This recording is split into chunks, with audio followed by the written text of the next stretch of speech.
And now on Who's Views, JT and the Whotastic panel review another episode of Disney Who.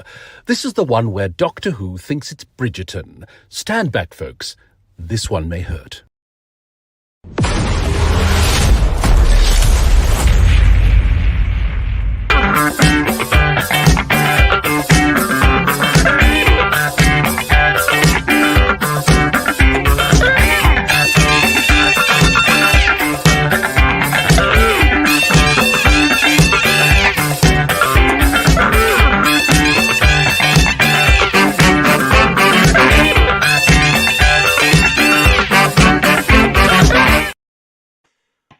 RTD and his cronies once and for all prove that they don't care or understand Doctor Who.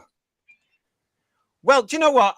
What was this about? What was this episode about? Do you know, I was thinking about this at the gym earlier today, and also when I was watching this utter crap last night live on BBC One, being embarrassed and mortified by it, I thought to myself, why the hell, everybody, are we actually spending good time, really good time, in talking about this utter crap on this, what is a Doctor Who fan channel? I really don't know, because this is clearly not Doctor Who. So anyway, thanks everybody for joining us. Good night.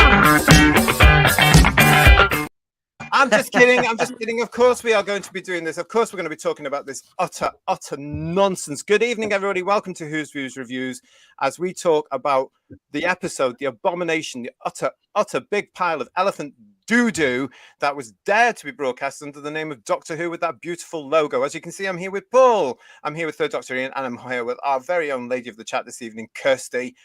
I am done with this nonsense. I was mortified and embarrassed watching this last night, guys. GT, I get the impression you didn't like it. Would I be right? Yeah. Do you really? I thought it was great. It was stunning. It was brave. It was stuff that I've never seen on TV before, apart from every other piece of crap ever. Well, hello to everybody in the chat. It is lovely to see you. Welcome to some sense and common sense and decency and Britishness about a show that's going down the toilet on a weekly level. And yes, I am passionate about this because I'm a bloody Doctor Who fan, and I've just been slapped vigorously yet again by some idiot in a cult. Let's start at the usual place, shall we? I said cult there, by the way, mother. Right, so here we go. Let's start at the usual place with the overnight ratings, shall we, everybody? Yes, because this alleged version of Doctor Who called Rogue, written by Kate Herron and Bryony Redman. I hope you two are watching, because my God, you've got a lot to answer for. Please phone in now. Yes, 2.11 million overnight on BBC One, 2.11 million, down on Bubble and Dots, bursting with excitement, that one. That got 2.12, didn't it, everybody? Are we surprised about this? No. And it's like Phil was saying to us earlier today, this seems to be the more or less the balance now. It seems to be balancing out possibly at around about this 2 point something mark, depending. Up to now, I think.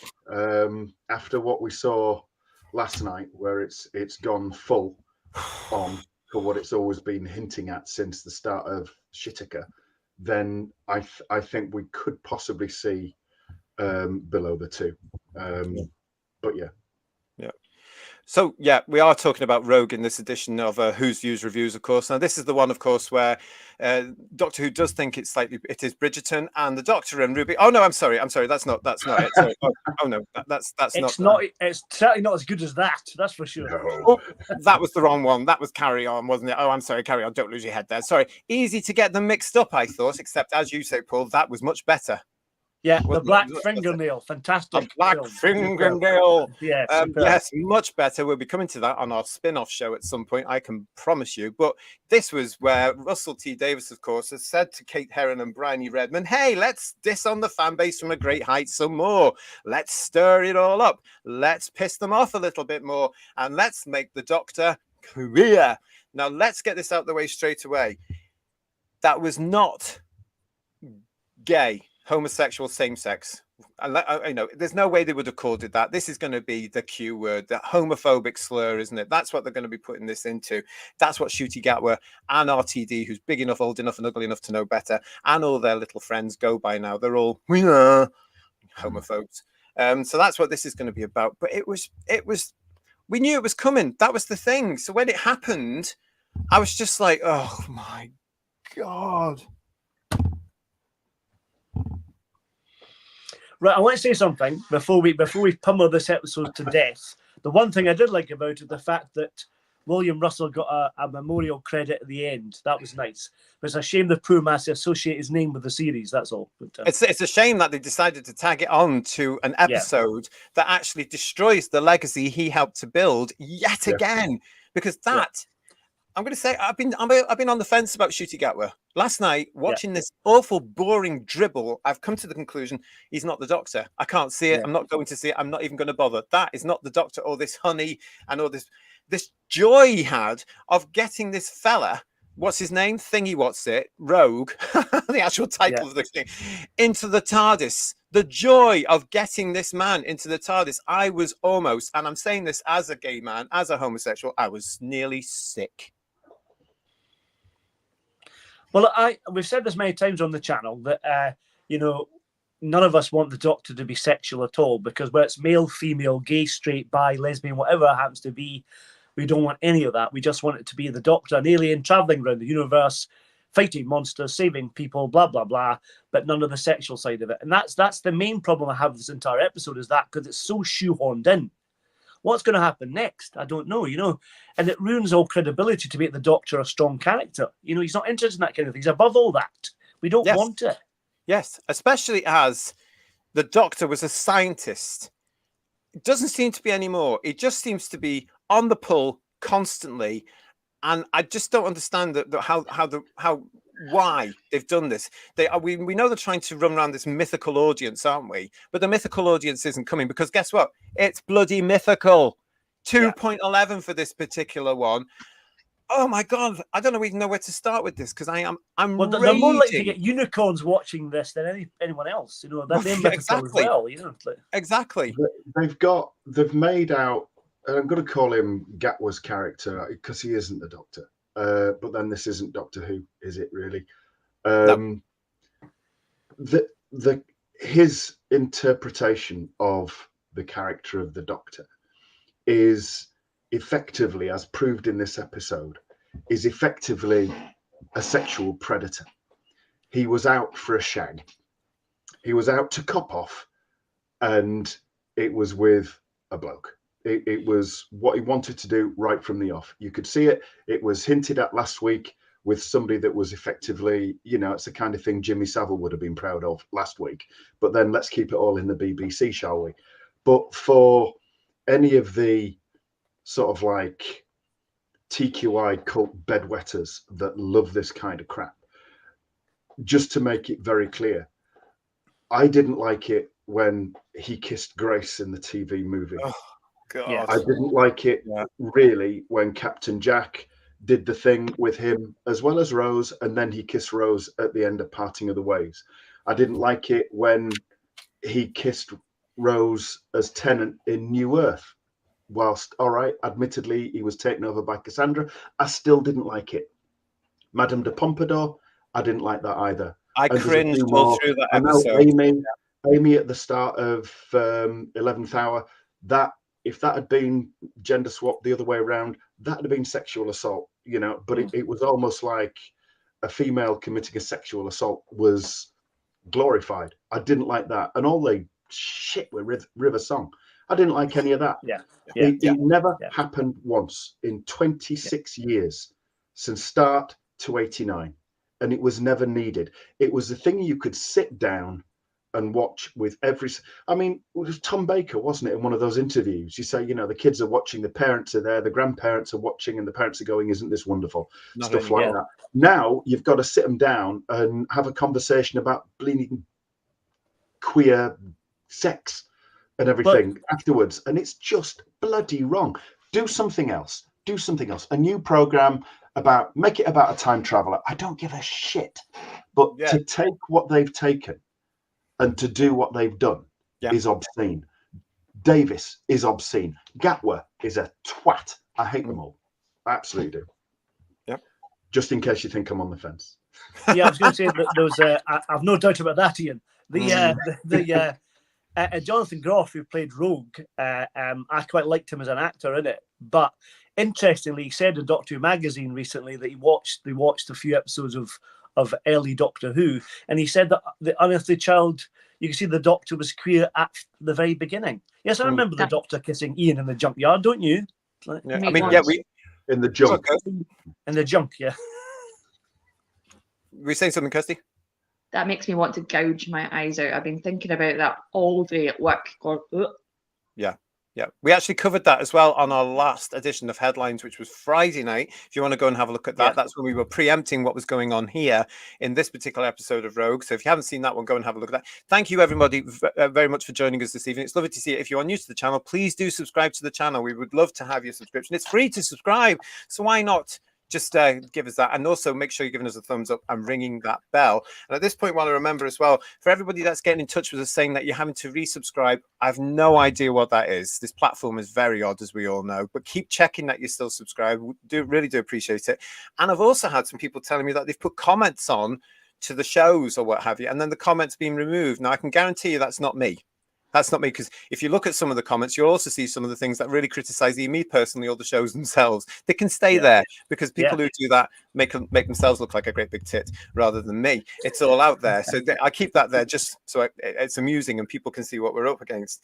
But I've noticed myself, actually, when I've gone to to actually put the thumbs up against some people thing, their comments, I have to go back sometimes. Isn't it weird, this whole thing? I have to go back and do it again. So anyway, thank you for all of that. Ian, I totally agree with you. I couldn't stand that. It's actually a really nice story when you take all that lovey-dovey crap out of it. The girl in the fireplace. I cringed all the way through that. I cringed through the Eccleston. I mean, he even tries to get off with the tree. He's flirting with the tree in episode 2.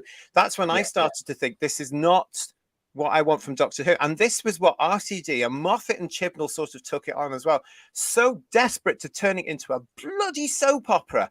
And now this is where we've got now, because they were so, and this is show business for you as well, everybody. They're so obsessed with representation, that bloody thing.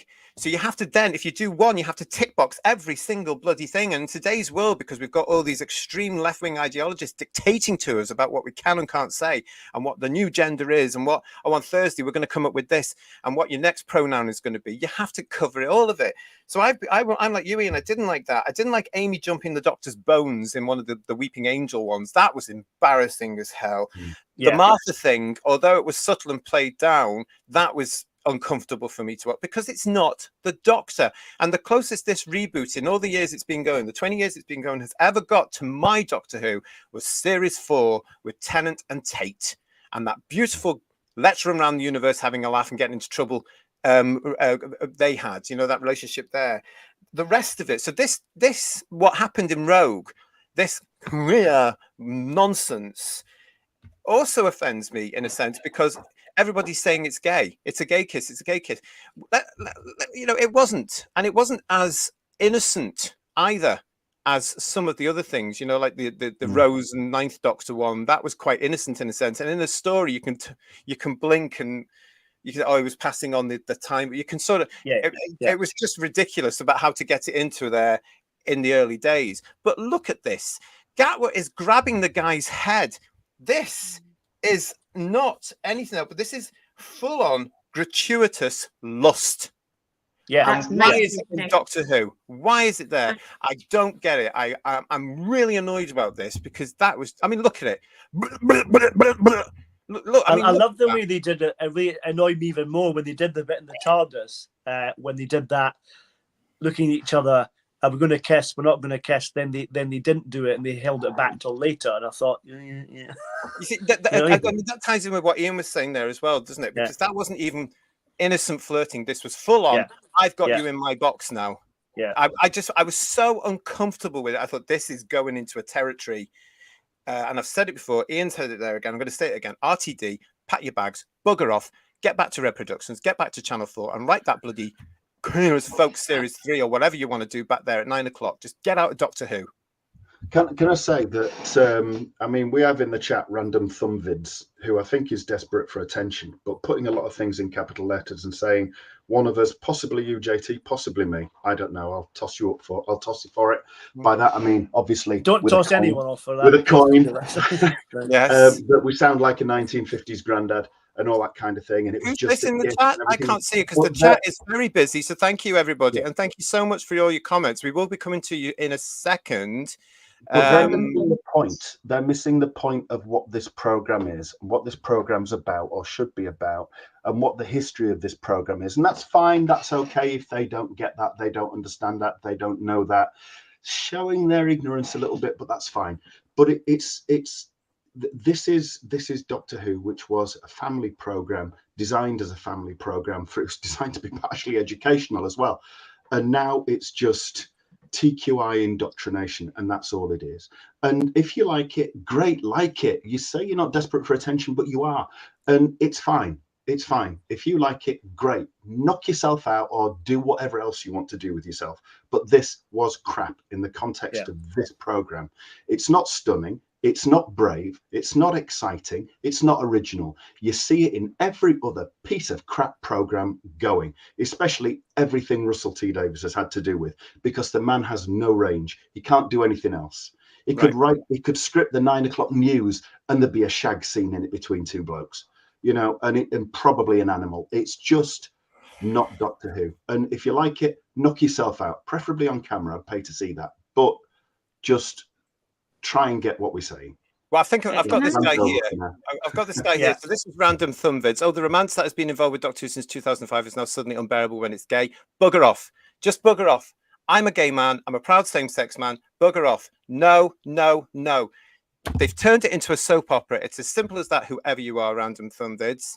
But as I said already, DT, it's not anything about being gay, straight, lesbian, whatever. It's about being sexual and making the Doctor sexual. We don't want any of that. It's nothing to do with that. If you bothered, Random Thumb Vids, to go back and look at the original proper Doctor Who, which ran from 1963 to 1989 for 26 glorious years, and for which this bullshit reboot is actually based on and trading on, you will see that the Doctor is an asexual alien from the planet Gallifrey. He is male. He is a male of his species. He has no sexuality at all. And that's why the series was open to everybody, because it didn't matter what background he came from.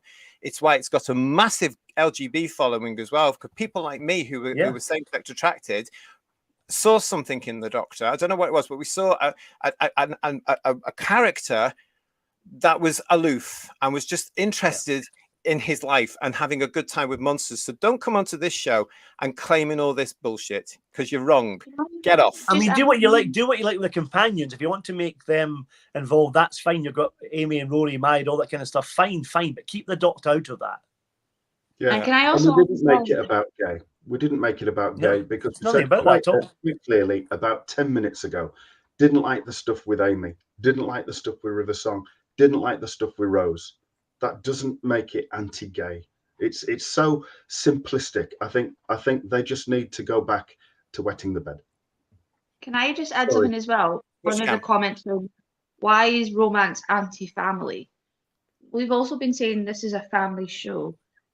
I'm not a parent, but I have siblings and I've grown up looking after children and whatnot as well.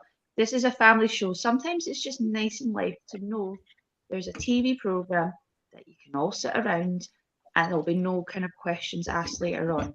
I don't think much parents, we were all raised that to know and ask questions, but I think some parents are just happy to sit in front of a TV show and not be asked 25 million questions about what's this, what's that. And now they're having to sit down and kids should be kids. 7-year-olds should not be knowing, or 8-year-olds should not be knowing about stuff like this early on in their education. Just let them be kids.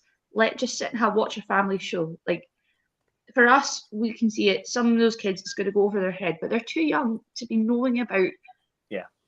I mean, and they're going to go down more into it. And it should just be a family show that you should all just sit together instead of at the end having to explain about things. Yeah. I mean, what time was this screened at? Because I watched it on the iPlayer. I didn't watch it when it was broadcast. It was 6:45 on BBC One. 6:45. That's too early, isn't it? You know, I think it was around about that. The Watershed. What? Yeah. Like. Yeah. Yeah. If it was going to be a soap opera and that happened, cool. But it's a sci-fi program. I'm slightly different. I didn't mind I only didn't mind like River Song. I didn't mind that. I did. But yeah, just let them be kids. Let them be kids. And show them gay couples, show them lesbian couples. That's fine. But it's the path they're going down. These kids should not be learning and hearing about these things at such a young age. And they shouldn't also be learning about this from Doctor Who. Doctor Who is supposed to be a bloody science fiction show. It is not a soap opera. And yet, ever since Russell T Davies came into it, because he was so worried originally in 2004, that's what it's become.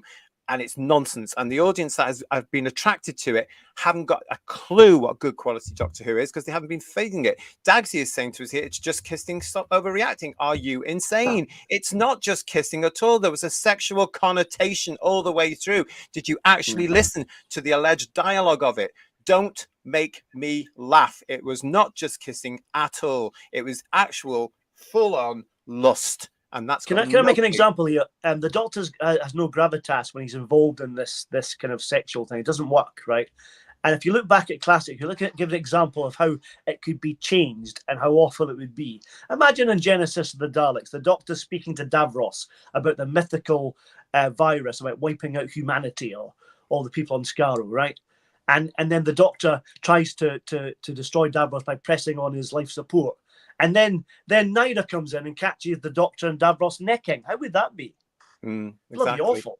Let's have a look and see what is going on in the chat. There's a lot of you in there. So thank you so much for everybody that's putting it in there. I can't keep up with you. So I'm going to start with anything that's going on recently. Hello to Sean Oliver. Nice to see you. Does Shooty have the tools in his toolbox to be anything other than a gay doctor? Whereas his character, he cries and he lusts after people. It's woeful. Sean, welcome to Who's Views. Not seen you for welcome to Who's Views. I'm going to agree with absolutely everything you've said there. Yep. And I think this is why last night I finally made the decision that's not the Doctor. He's not pulled it off. He can't be it. You can't even compare him to the likes of Matt Smith or Peter Capaldi's magnificent portrayals of this Time Lord, because they both got it and they built a character. And for me, and I've said it before, I can't get over the fact that he's just playing. He hasn't got the gravitas. He hasn't got the power that the Doctor needs. He hasn't got the mischievous side. He hasn't got the curiosity. All I see is Eric from Sex Education in fancy dress, especially last night. Well, I saw the same thing. What I saw made me laugh, and it was probably the costume. I thought he looked a bit like Prince in that outfit with a wig and everything. Probably Prince style, though. Do you know what I mean? Yeah, but that's what he reminded me of, and Sammy Davis Jr. as well. There's a name showing your age. Yeah. Sean Cryer is saying here there should be a program about. Sean is saying there should be a program about an alien scientist with a time machine exploring the universe, not some grubby sham about sex.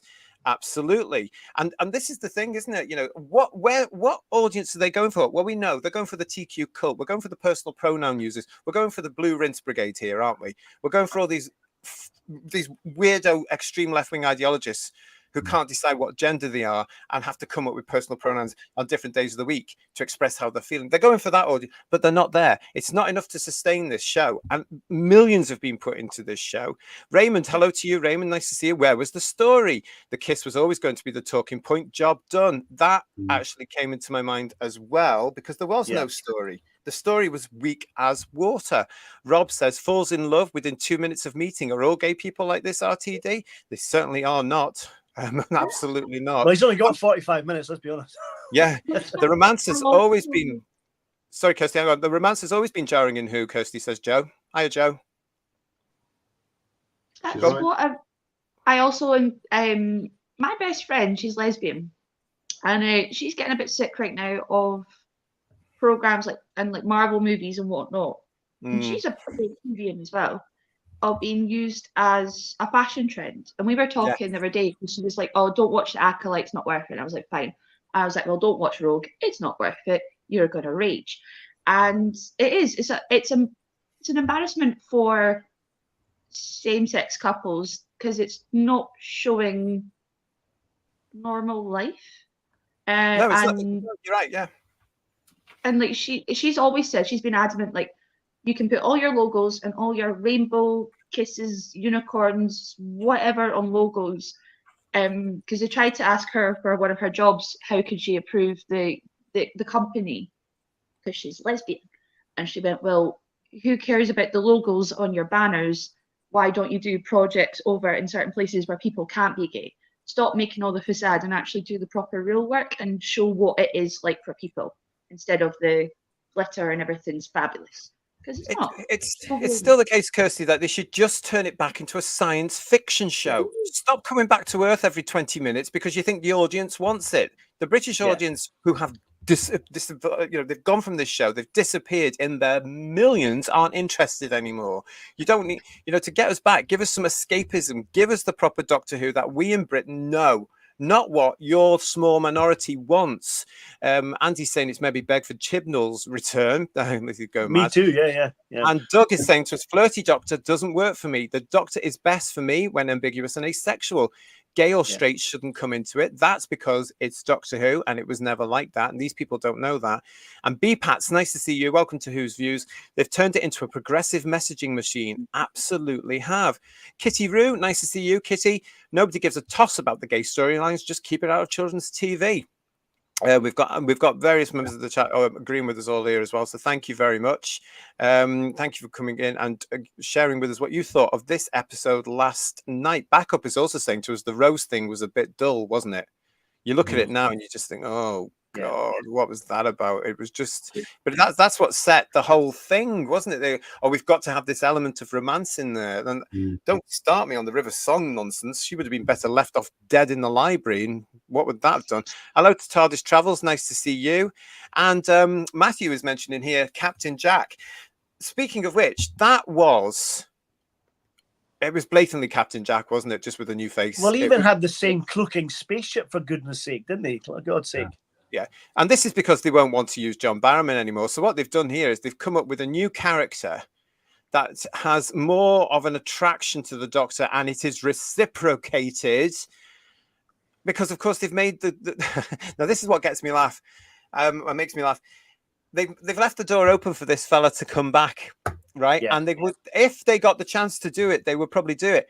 But after last night, I'm gonna say it again, you're not gonna get the chance. 2 million people. What's it gonna be like next year? You're gonna be through the floor next year. You're not getting a third series, and you lot who are absolutely thinking it's going to, I reckon you're gonna get 3 or 4 specials, and then that's gonna be it. Because I reckon the plug is gonna be pulled on this nonsense, and then I will turn up and dance on its grave in a red dress. I was gonna say, they even rub salt into the wound by getting the Doctor catching the bouquet. As well, because we're going to get married at some point as well. That was really subtle, wasn't it? Yeah, ridiculous, wasn't it? It was absolutely awful. The whole thing. To River, though. You're up. Is he still not technically married to River, though? Who's going to care about that? To Susan's mum as well. Who's convenient plot points? I think what seems to have happened now is this TQI, and we do refer to it as a cult, and it is certainly not LGB.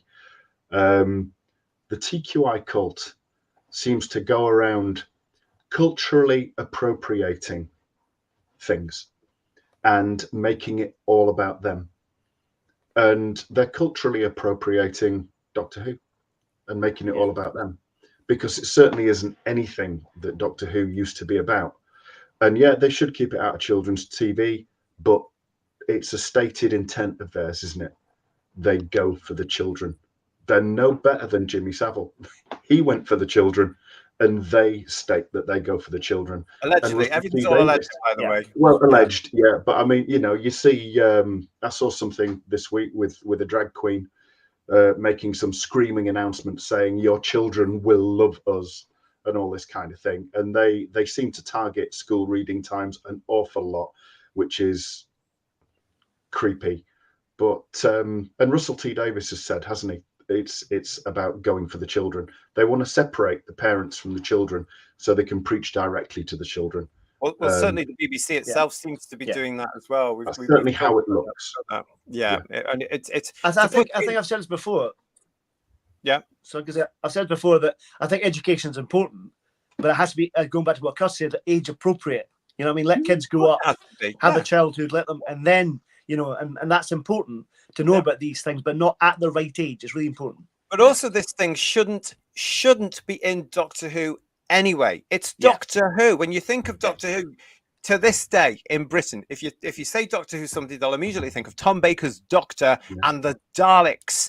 Yeah, that's Doctor Who. All you have to do is replicate that. What they're doing now is not Doctor Who, because it's all about agenda. It's about the TQ ideologies. It's about extreme left-wing ideologies. It's about the fantasies of one alleged showrunner who seems to think that everybody's being persecuted. Now, what was the message in last night's show about showing this? I've seen a lot of people coming out now saying, oh my God, if I haven't seen the Doctor kissing this man, I would not feel good about myself today. Get a grip, get a life.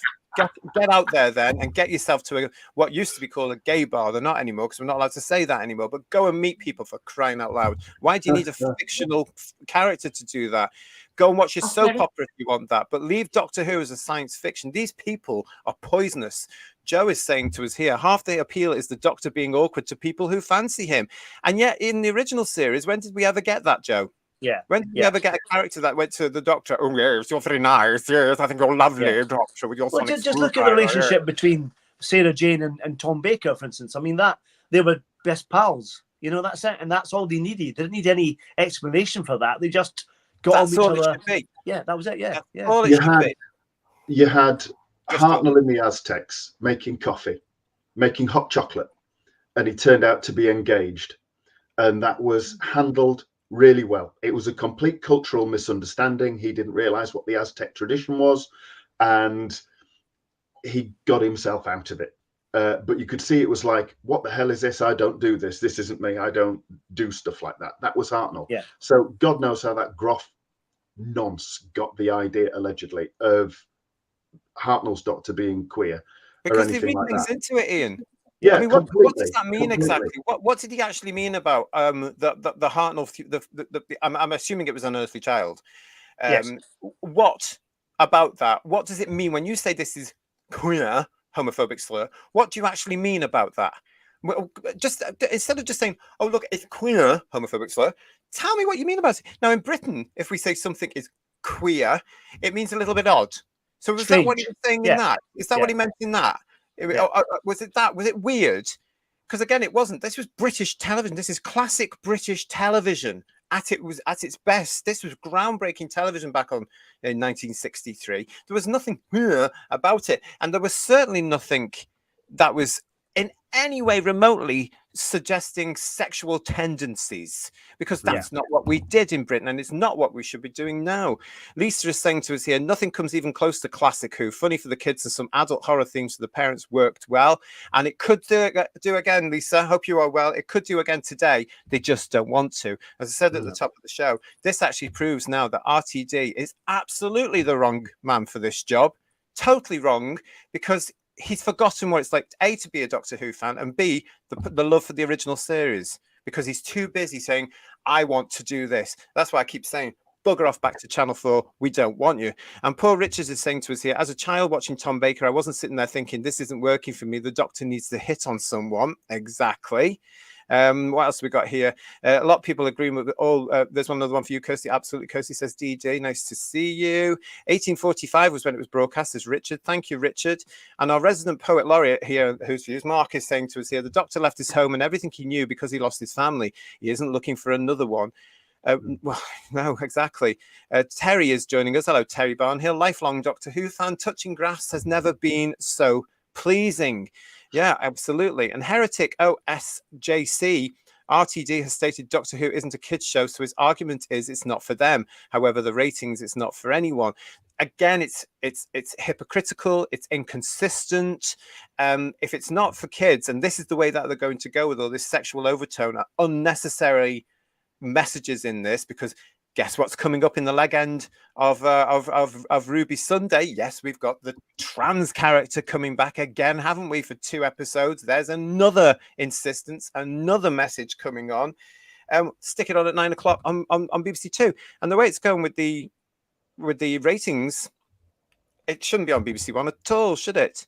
I mean, you've got to remember as well. I mean, we talk about Tom Baker a lot because he is pretty much everybody's personification of the perfect Doctor. To this very day, yes. You think of the hat, curly hair, the teeth, the scarf, the jelly baby. That's the Doctor. But City of Death, you're a beautiful woman, probably. He has no idea. He's just guessing. You might be beautiful. I don't know. Because he's an alien, I isn't don't he? operate on that level. Yeah. But if Russell T Davies claims to be a fan of Doctor Who, he would know everything he is doing is not Doctor Who. But the fact that he's doing it with such vigor and clear enjoyment is an indicator that he hasn't got an effing clue. Yeah, well, it's true. It's because it's all about that. This is, I mean, we've said this before. We've got to understand that as well. This is now no longer Doctor Who. This is RTD Doctor Who. This is Disney Who. This is his baby now. He's in control of this entire this universe that they've hijacked from the fandom, basically, and trademarks, and none of us can say it without a punishment. That's what's going on there. He's in control of this whole thing, and what he says goes, because they're either too scared to question him or to actually challenge him, or they're all part of this absolute nonsense with it being showbiz, and they're going along with it. Paul Ashworth is saying to us here, they should write this series off as an alternative universe and then get back to making Real Who. Now, Paul here, our Paul, has had this theory since Christmas time, haven't you, Paul? That this is actually a parallel version. Well, I think yes, definitely, that could be the case, and we'll probably get to Richard E. Grant later, but that could possibly be part of that as well. But I was going to say though, going back to Ian's comment about Russell doing things and being a fan and should know better. He said in many of his interviews, either on Unleashed or this awful podcast that they do, that any areas that he thinks you shouldn't go into, he thinks yes you should, which is really crazy, Just pointing out a couple of things here. Jamie Knight is joining us. Jamie, it's nice to see you as usual, but here's saying the Doctor kisses ladies, nobody cares. I don't see the issue. Wrong. We've just pointed out people didn't like that.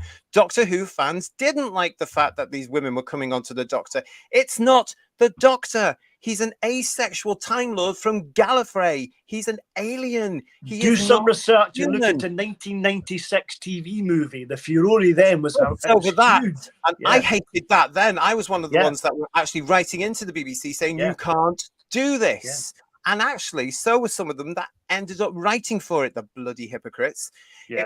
He's not human. He doesn't have any human qualities. And the other thing that we don't like, of course, is the fact that this bloody version cries every 20 seconds. That's just nonsense. They have humanized this wonderful alien science fiction classic character for what? For nothing, because it's having no impact, it's not sustainable, and nobody's watching it. It's alienated its fan base, continuing the great work that Chris Chibnall done. And now we're at this point here. So it's not about that, Jamie, at all. We have all cared, and we've illustrated here on this show. So I hope you've taken that into consideration. The Doctor doesn't do shagging. It's as simple as that. Yeah, what's going to happen next? They're going to change the chameleon circuit and get fixed, and it'll materialize as a gents public laboratory. Who knows? Yeah. I'd like to say just hello to Mulak047. Nice to see you. Thank you for joining us. Domgo is saying to us here, RTD knows it will affect kids. He's doing it on purpose. It's very, very obvious he's pushing all this stuff in. It's very, as Ian was saying, it's obvious he does. Good choice of icon there for Domgo.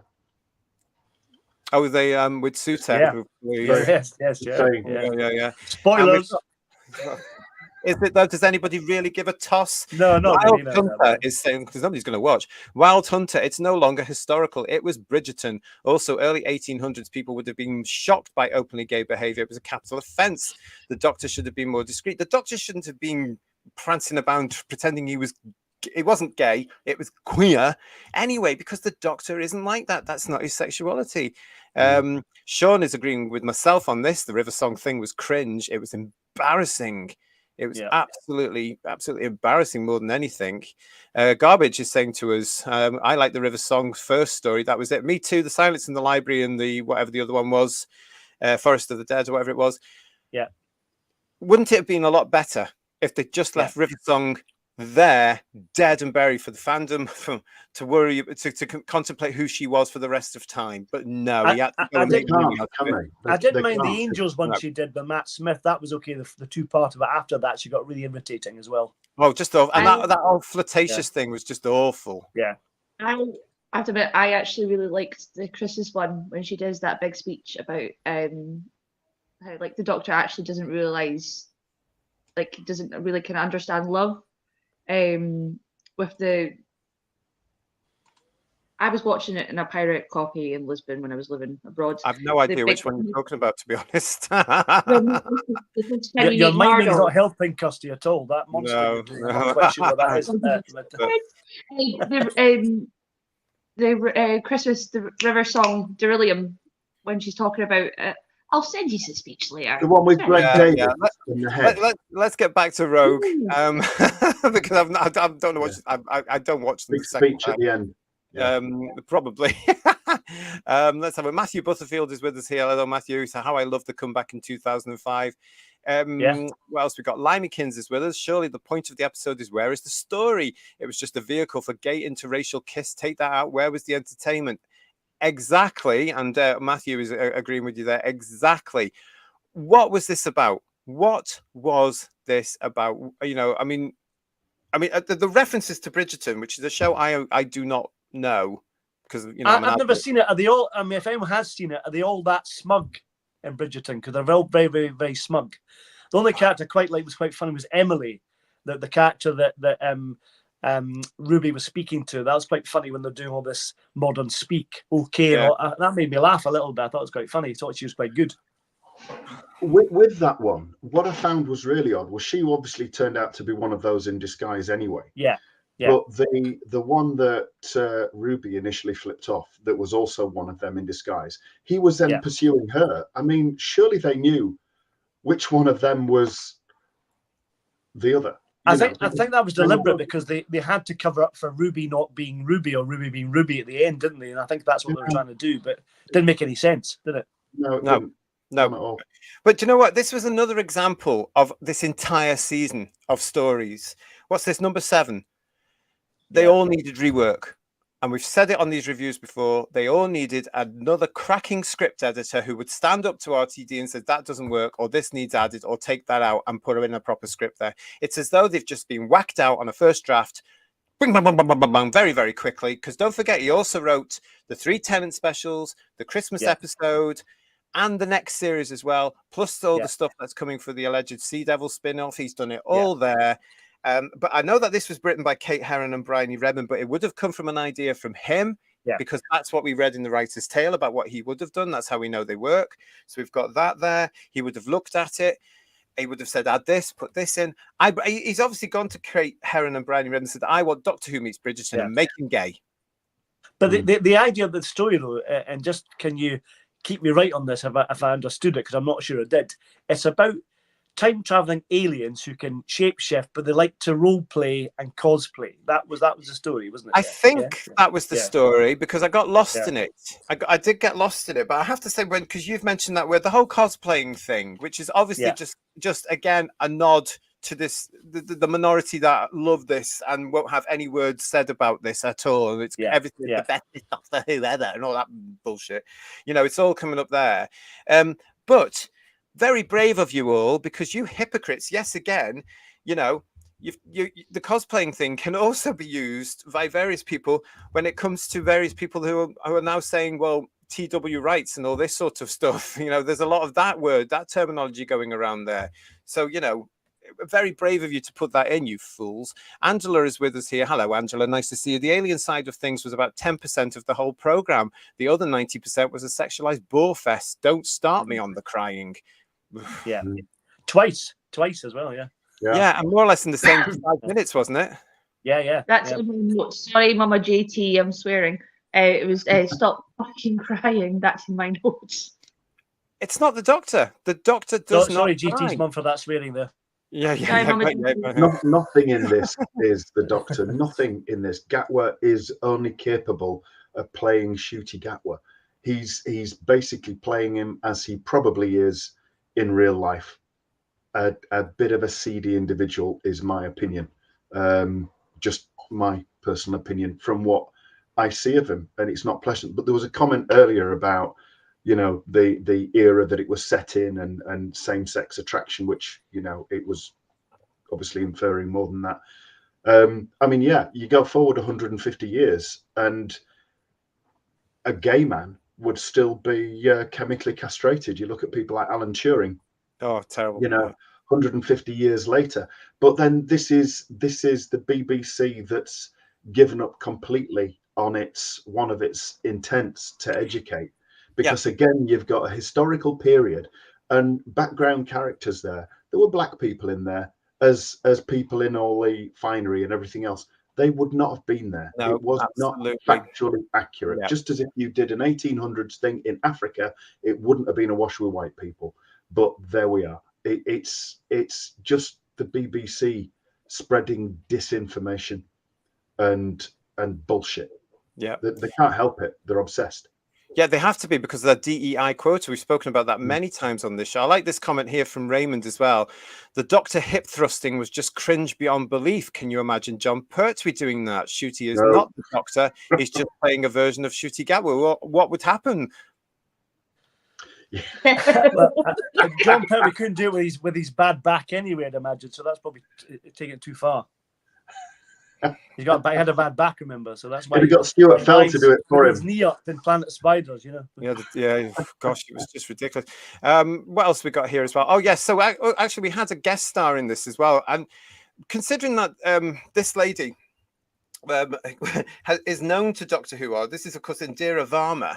Under makeup here, not brilliant makeup at all either. Actually, not 100%. I mean, they all look like big turkeys and budgies, didn't they? Yeah. You know, and it was there. She is there in the middle there, of course. She was a guest star here, but did anybody really notice it because of what was going on? There's this that we're going to look at here now from Digital Spy. Indira Varma says new Doctor Who character is polar opposite to Torchwood role. She's playing the Duchess of Pemberton in the episode. The article goes on to say Doctor Who's Indira Varma has said her new character is the polar opposite to Torchwood villain Susie Costello. Varma appeared in the first season of Doctor Who spin-off Torchwood to play Captain Jack Harkness's disgruntled teammate, Susie Costello, who secretly used the shadowy organisation to conduct dodgy experiments with a resurrection gauntlet. Ahead of a Bridgerton-esque Who episode Rogue, the actor took part in a Q&A alongside co-star Jonathan Groff to discuss playing a Regency-era Duchess in Doctor Who. Is that a word? The Duchess is... I think it means Duchess, doesn't it, really? Yep. Duchess. The Duchess is from Regency-era England. She's a woman of society and is throwing an enormous party to Varma of her latest role. It's all very fabulous and fashionable. Her costume is amazing. We find her at the centre of it all. See, it's all about costumes and aesthetics now, isn't it? It continues. She's the polar opposite to Susie. The Duchess has her own agenda, but she's whimsical, greedy, and playful. Susie appeared in 2 episodes of Torchwood back in 2006, which was, of course, created by you-know-who. And further along, Varma opened up about how her Who casting materialised. I got an email from Russell via my agent asking me if I'd like to play the Duchess and was really excited. I worked with Russell on Torchwood back in the day. That was such a laugh, she recalled. I remember when we were all having fun and games back then. My character in Torchwood, Susie, was only meant to be in the first episode. She was set up as one of the gang, but turned out to be the rotten egg and died. But then, as you can in the Whoniverse, was brought back to life for an episode as she was the only one who knew how to use the magic glove. Oh, God. Varma, who I'd hate to think what the magic glove was today. Varma, who also boasts Game of Thrones, Luther, and Obi-Wan Kenobi on her CV, added, "It's so much fun to be part of this world, and I really wanted to join the gang again." Anyone notice? I think she had very little to do. She's really wasted for such a good actress, I have to say. And I preferred her when she was the Duchess before she became the alien Duchess. She was much more entertaining, I thought. But completely wasted. Great actress, but wasted. Well, I tend to agree with that. I mean, it was just again, it was one of those, it was just shallow, the whole script. 1 minute you've met this lady who's supposed to be a Duchess. Not how they would have been. Obviously, it's a fictionalized. It was trying too hard to be. Everything was supposed to be Bridgerton, wasn't it? Bridgerton. You can see what market they were trying to go there for. Yeah. We talked about it in headlines on Friday as well, where it was all marketed as Doctor Who with Bridgerton or Bridgerton with Doctor Who, and that's what was coming across it. And it was thoroughly boring. But for this particular role that Indira was doing as well, it was just, again, it wasn't written properly. There was no it was another piece of the puzzle to get you to the doctor snogging this fella. The bit in the arbor when she meets the other lady and slags her off out wearing the same dress from last season was quite funny, I thought. But she was wasted, really. Yeah. I just thought it was shocking. What a shame. Because the whole thing about it, again, it was a case of like, the actual story just needed work, because the story again was quite interesting. A group of aliens have come down. I don't understand the fact that they're watching television. That's a bit Galaxy Quest for me. Yeah. But it's a bit like the time traveling aliens and dealt on the Bannermen going back in time to spend a holiday in Disneyland. A similar kind of idea in it, really, Yeah. Well, I mean, why did they have to? Do you remember the days in Doctor Who when certain alien races, a lot of alien races couldn't time travel? They just happened to be there in that time zone from somewhere else. So why couldn't they have just come from a distant planet and happened to be in our time period, period there? Yeah. You know what I mean? But anyway, they've come along there and they're killing the humans in a Slovene sort of style-y. Again, it just reminded me of a greatest hits package of things that have been done in this reboot version before. Yeah. This whole Well, that's series Russell T Davies again, isn't it? Sorry, Kirst. No, so I was just saying this whole series has been his greatest flops and hits in a package of a steaming pile and dump. Yeah, it does it every time. Every time. Series 1, running theme all the way through, Bad Wolf. Yeah. Series 2, running theme all the way through, Torchwood. Series 3, Series 4, the bees and all the other stuff. Does it all the time. He has to have something. And it never hangs together, does it? No, it never does. It never does. But it doesn't for any of them, really, does it? There's always more questions left unanswered and the things they should leave unanswered, like River Song, never are. They're done to death. Yeah. Yes. Yeah, because they can't come up with anything. I mean, the whole thing, there's so many differences between Reboot Who and the original Who. The fact is that we had talented writers previously that weren't just churning some stuff out every single week, every single year for years. They were actually had a script editor who went out and found talented people to write and said, could you do me 4? Can you do me 4? Can you do me 6? Can you do me 4? And that's the key. Not just having the same guy coming up with his own imagination continue all the time. As Backup is saying to us here, Russell is out of ideas now. Yeah. And Paul is saying, Paul, RTD is repeating himself with another version of Captain Jack. There it is again. Because they won't go back to John Barrowman now because he's problematic. He's not at all. Leave the man alone. Give him a job, for God's sake. Christ. Yeah. But they won't use him. So they've recast him and made him more overtly sexual and to tie in with what I mean. Again, this was something I reckon RTD heard all that craziness from those idiot kids and people who should know better of a certain age, who were so disappointed when allegedly the Jodie Whittaker doctor didn't snog her companion. Yeah, I saw that and I just thought, what? This is where Doctor Who is now. We've got these people who think that's what the show's about. Yeah. If you want that sort of stuff, go and watch your bloody EastEnders and your Coronation Street and give us Doctor Who back. Go on, bugger They had off. a thing called Thasmin, which was the Doctor and you had a thing called what? Thasmin. Was it Thasmin? It was called. There's a mixture of the two together. Thasmin. You try Swarfiga. Yeah, I think so. Yeah, you get cream for that. I think. Yeah. Divine and Dragon is saying, yes, Galaxy Quest, another stolen plot idea by RTD, and very Galaxy Quest, says Gareth. It hit me when I was watching it last night. And hello and welcome to Getting Baked. Nice to see you. Welcome to the channel. Not seen you before. They are just trying to get new fans by referencing these shows. It's not only bad writing, it's downright lazy. Here, I totally agree.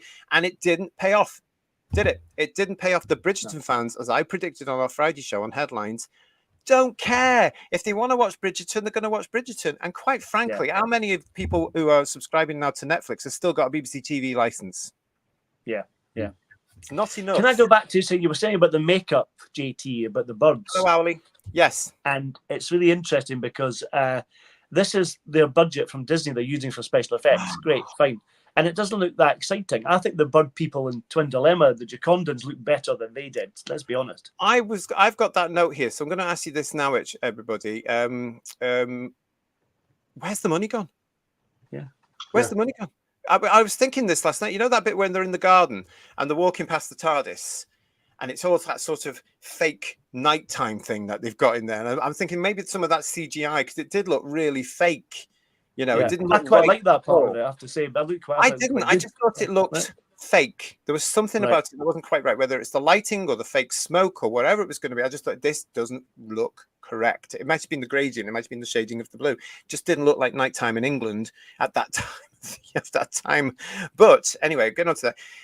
And I just thought, where's all the money gone? Because I'm not seeing it on screen. Have they put it all in the TARDIS set?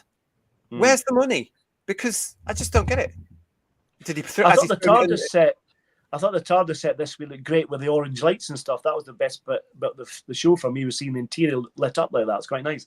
Shame that's with the bit where he goes into the TARDIS when he sings that really creepy bit from Willy Wonka. That was horrible. Oh yeah. Well, we all know why that's there, don't we? Because he wanted to play Willy Wonka as well, didn't he? Yeah.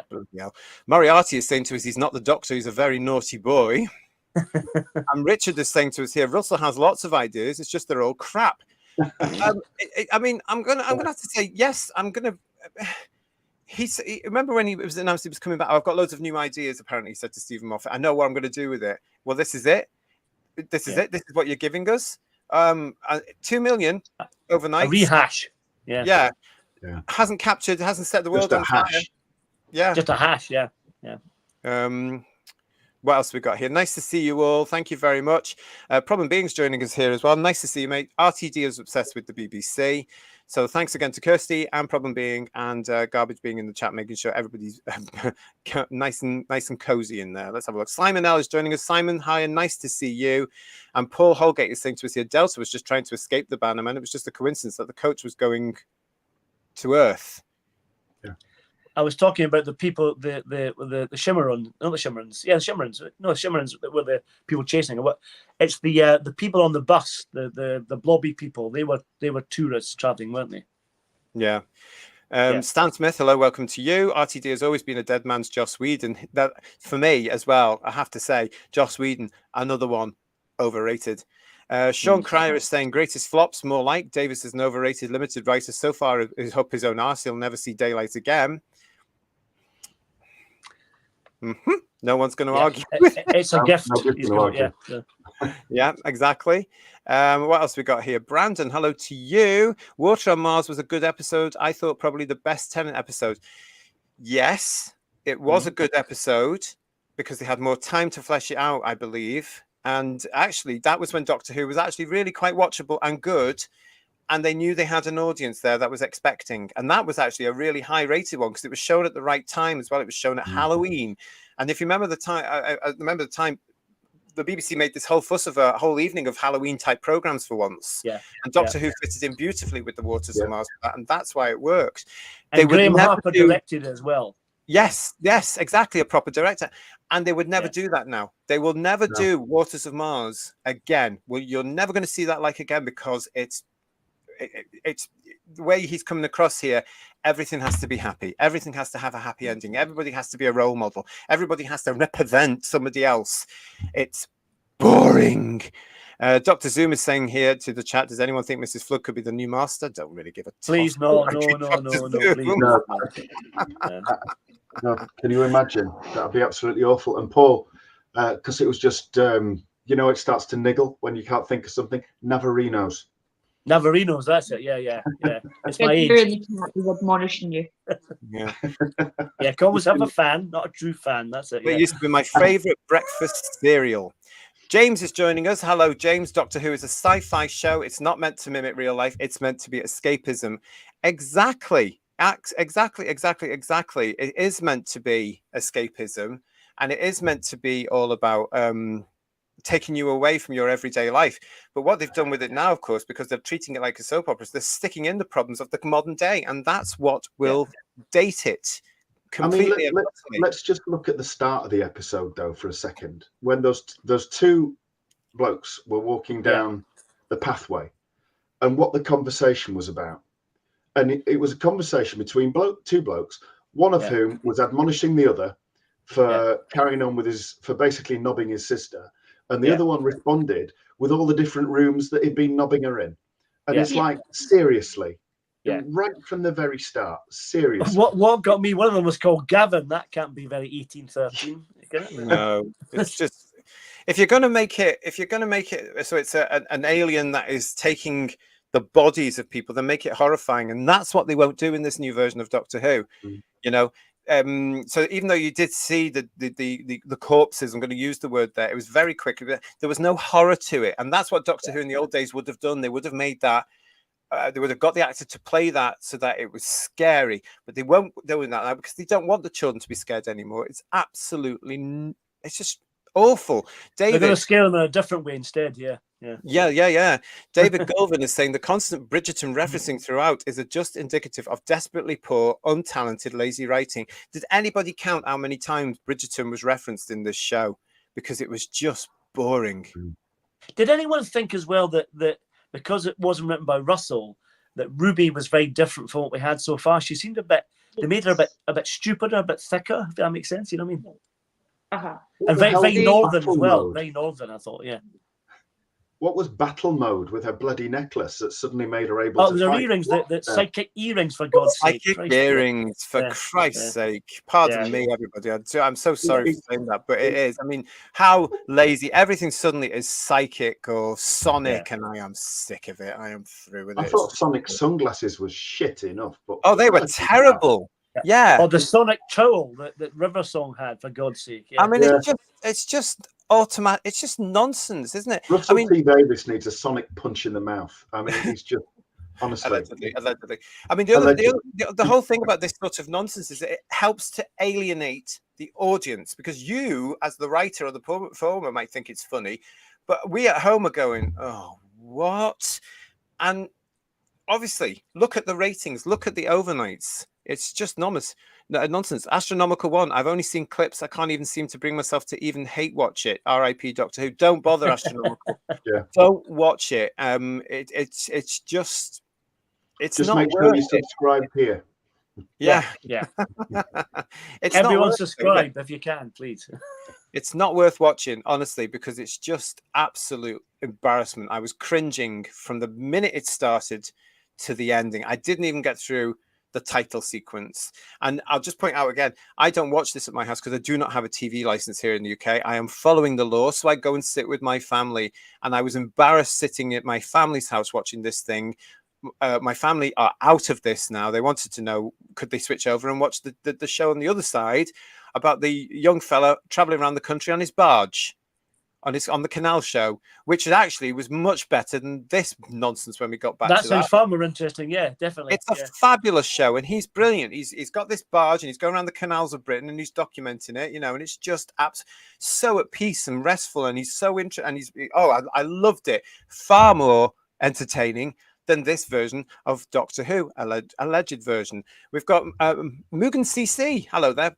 The TARDIS set is the only good part. It's just a shame that nothing else fits, because the TARDIS set it's too big in my eyes, but it's a nice set. The console looks great. I actually quite like the set for Rogue. I couldn't stand the Bridgerton sets. I thought they looked like cheap, old 1970s style dramas. I really, really did. I just thought that see the TARDIS set very often, do you? What? This season, this series, you haven't seen the TARDIS set that often, considering how much money they've spent on it. No, that's a good point, actually. Maybe they're leaving it all, of course, for these two alleged big finales. I don't know. Anthony, hi, Anthony. Nice to see you. Why would the Doctor know or care about Bridgerton? I've said this. Why would he? I've said this actually since Eccleston's time. Why would you know what Big Brother is? Why would you know what EastEnders is? Why would you be interested in what Peggy Mitchell's doing? Why would he quotes the Lion King and the Christmas Invasion and things like that? It's a bit weird, isn't it? Yeah. I mean, it's not the Doctor. It really isn't the Doctor. Gilliam, I've just seen what you said there. You are very, very naughty. But funny. The money, says Robert, is hidden behind one of those round things. I hated it when they called it the round thing. Why would the Doctor know what the rondels were for? Again, rewriting stuff that happens in the original series. The circuitry in the TARDIS behind those rondels. I mean, for heaven's sake. And Alpha Storm is saying it was the worst episode ever. Nice to see you, Alpha Storm. Thank you for joining us. Yeah, of course, later on in the show, we are going to be doing scores on the TARDIS doors, where you get to tell us out of 10 what you're going to give this episode. So don't do it yet. I'll let you know further when it's going to come up. We're also going to be doing the ratings game, and we've got the wokeometer. Oh, it'll be broken this week, I'd imagine. Yeah. Ali0014 is agreeing with you. How many times has the TARDIS actually materialized this season? It doesn't. Why are they doing that now? Why are they making it into some sort of spaceship now? I think, no disrespect again to our friends and fellow fans in America, I think they're doing it for you. I think they're doing it to make it look like, oh, this big sellable box, this big spaceship, because they can't land it or anything like that. Yeah. So the beautiful, graceful, traditional and proper materialization of the TARDIS now has to go screech here and screech here. And we've all seen the trailer for the leg end of Ruby Sunday, haven't we? I was going to say that, yeah. The poor old girl. I mean, she was battered enough as it is, the TARDIS. Never mind with the way he drives the bloody thing. Oh, and Barry's saying to us here, this is interesting. Perhaps it's all gone on the money for the music rights. The Kylie Minogue and Lady Gaga. Maybe. Oh, God, did anybody... Money well spent there, don't you think? Yeah. Oh, Barry, you've just brought it all back to me there, just like the sailor when he spat into the wind. I mean, it's just that whole... I'm going to have to breathe here. That whole thing, thanks, Kirst, that whole thing in the Rogue ship and the Kylie Minogue can't get you out of my head. This is again when I was thinking, oh, God, what are they doing? This is just... bleh. You know what I'm saying? It was just, and he's doing all that nonsense, Shooty Gatwa. I mean, the other guy's trying to play it straight. Yeah. Ironically. I actually thought Jonathan Groff was really good in it. I really liked him. If they just taken out all the gay elements of it, it would have been perfectly acceptable, I think, in some places. You know what I mean? Well, yes. I think, again, that's what... It's again what we're saying here as well, and what a lot of people are saying in the chat. The whole script was about just getting the Doctor to snog the fella, wasn't it? That's all this was about. Yeah. And throwing Bridgerton to this. So everything else had to revolve about getting them into that situation. I mean, it was just, instead of being a will they or won't they, which I don't think has a place in Doctor Who either. This isn't the X-Files. Yeah. It was this whole thing about, when is it going to happen? I'll just get it over and done with so I can throw up in the corner. Yeah. Anyway, what were your thoughts then on the elephant in the room with the flashback sequence? Well, let's have a look at this then, because this was it necessary, everybody? This, of course, was the bit where, for some reason, now I don't understand what triggered this. This was the whole thing of the Doctor trying to say he wasn't an alien. Is that it? Wasn't the alien that he was being accused of? Is that correct? Not the one they were looking for, to quote Bomb again. Yeah. So therefore, what they did is they put this ridiculous nonsense in where they show various faces, including several, in my estimation, that shouldn't be there. You can actually see one of them there, which is Richard E. Grant. Again, Richard E. Grant, Whittaker's going to be there whether we like it or not now for the rest of the time, unfortunately. But now, of course, as with all the social media, they've got the other one in it, the other woman. Yeah. What's the name, please? Jo Martin. Jo Martin. Thank you. She was in there as well. And now they've added Rich. It's as though they're sitting there in Bad Wolf Towers going, how can we piss the fans off this week? Yeah. That's what I thought about it. I thought it was total nonsense. Let us know in the chats what you thought about it. I was having expected to get a shot of Douglas Camfield as one of the timeless Doctors as well in there. George Galaccio. Why not Cushing in there? Cushing had a bigger claim to being in there than any of those frauds. Yeah, exactly. Good point. Yeah. Why wasn't Cushing in there as Doctor Who? I'd have loved that, actually. It really made me laugh. Yeah. Rick is reminding me here. Hello, Rick. He thought the Doctor was a shapeshifter. Yeah. Okay. So that's why all those faces came out. Again, though, I did think about this. I thought, right, okay. So the Richard E. Grant Doctor is in there from the very hypocritical again, everybody, because Scream of the Shalka was released in the Was it the 30th anniversary year? No, the 40th anniversary year. 40th, yeah. The 40th anniversary year. I was there at Panopticon when it was shown that day for the first time before it hit what was then the early version of the internet. I remember thinking, oh, all right, okay, oh dear. But then, of course, at that point, we also knew that the show was coming back because it had been announced, hadn't it? Lorraine Hegsey had announced that it was coming back. Russell T Davies was going to be in it. There was a bit of optimism in it. So also, a lot of the fans turned around and said, oh, I don't want to watch that now because it doesn't matter. And then shortly after, of course, Russell, Don't Drop the T Davies himself, comes out and scraps the thing and says it doesn't count. It's not the count. Christopher Eccleston is the ninth Doctor. This one, what a hypocrite. I actually think the reason why he was in it, rather, is because the guys who wrote it the episodes, wrote Loki as well, and he was in Loki as an alternative version of Loki. I think that's an in-joke, I think. Oh, do you? But it's all the fans today, isn't it? But he did also say, and we'll come back to this in another edition, he has actually said to Paul Cornell, hasn't he, Kirsty? It's canon now. And this is what winds me up. Some of these fans are now going, oh my God, where do I put Richard E. Grant now? Where's his doctor? Oh, I've got to go and see Scream of the Shulker now. Oh God, it gives me a headache. What absolute nonsense. I think the only thing that I still count Trevor Martin as well, to be honest. But, the only thing that they've done really is that there was a big thing about when they brought in the War Doctor and everything else and shoved them all along one, and 11 came 12.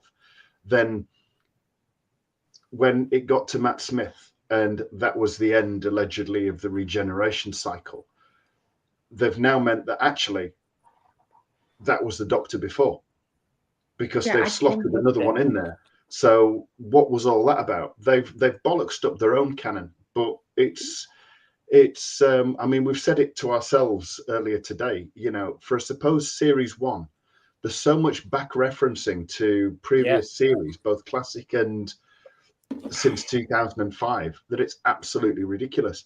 And some of the sheep that are getting dragged along with this aren't going to know half the references that they're dragging up or anything. But you know, away we go. It's funny. Someone said people don't like Richard E. Grant as the Doctor. I'd rather have him than Shooty, to be honest. Oh Christ, yeah. His Doctor needed work. He only played him as a cartoon, as an animation, and it was very much a rough thing. Had they continued on it, they would have had to have polished it up and developed it, but they didn't, because softened him a bit. No, we don't want that anymore. We've got Christopher Eccleston coming in. It's all about the TV show, quite rightly too. So the whole animation thing was put to bed, because it was all supposed to be originally for the original BBC website. That's where you would have got this thing from. That was all it was about. He was Curse of Fatal Death as well, wasn't he? And it was. Lift them are handsome. That was, I remember. So where he referred to the Dalek as metal gits. That's quite funny. Big Finish put out a statement as I was finishing work this evening, going, "Hey, at Richard E. Grant, are you free on Thursday? We're free on Thursday. Please message us, and we'd love to hang out and play with you.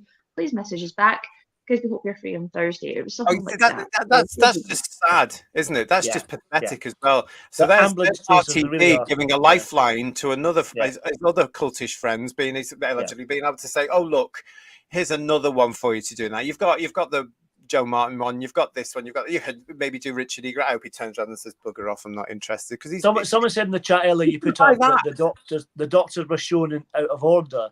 And the reason why they did that, because there's all this bollocks about Joe Martin being a pre-Hartnell Doctor, or between the second and the third Doctor, or some nonsense like that.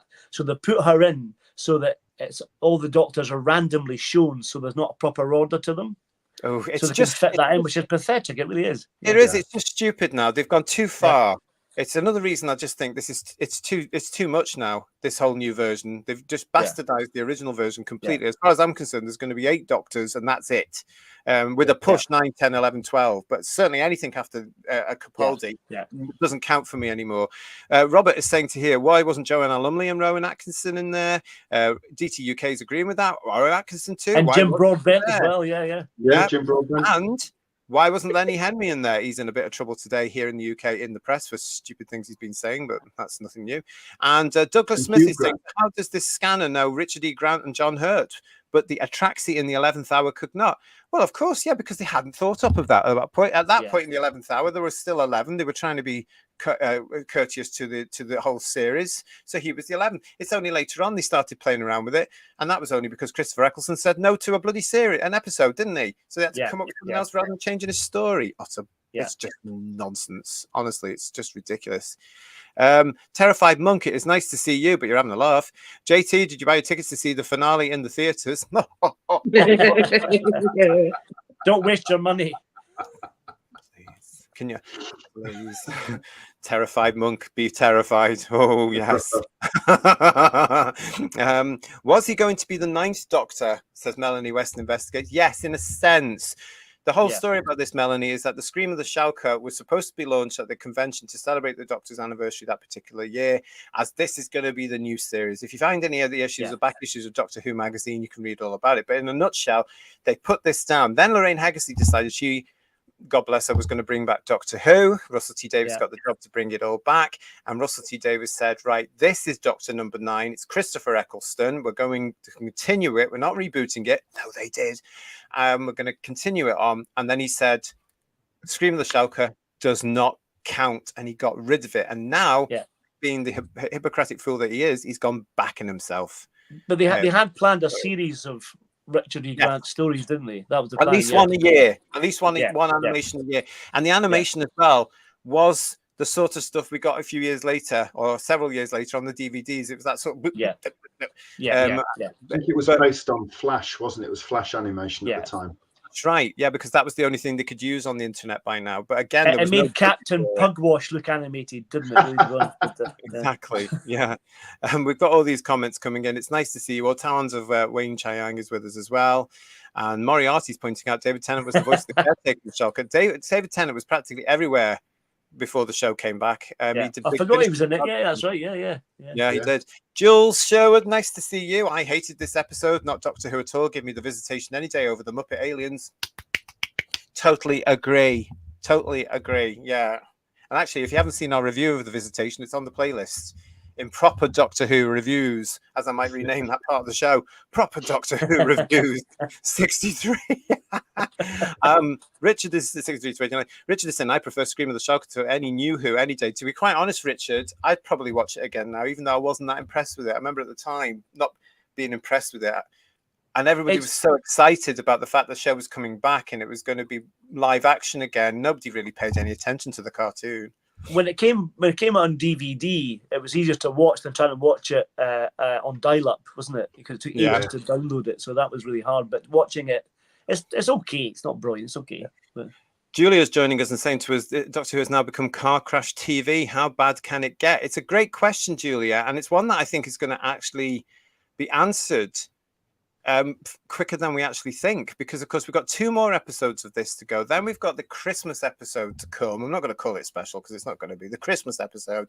And then we've got 8 more episodes of season 2, which they've just finished filming over the last few weeks. So the tone of it is going to be exactly the same with this.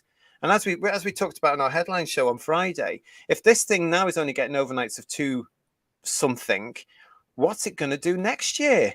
Because the audience here in the Britain for it isn't there. It's just not there. It's gone. Maybe we should call the Christmas one the mediocre episode. Yeah.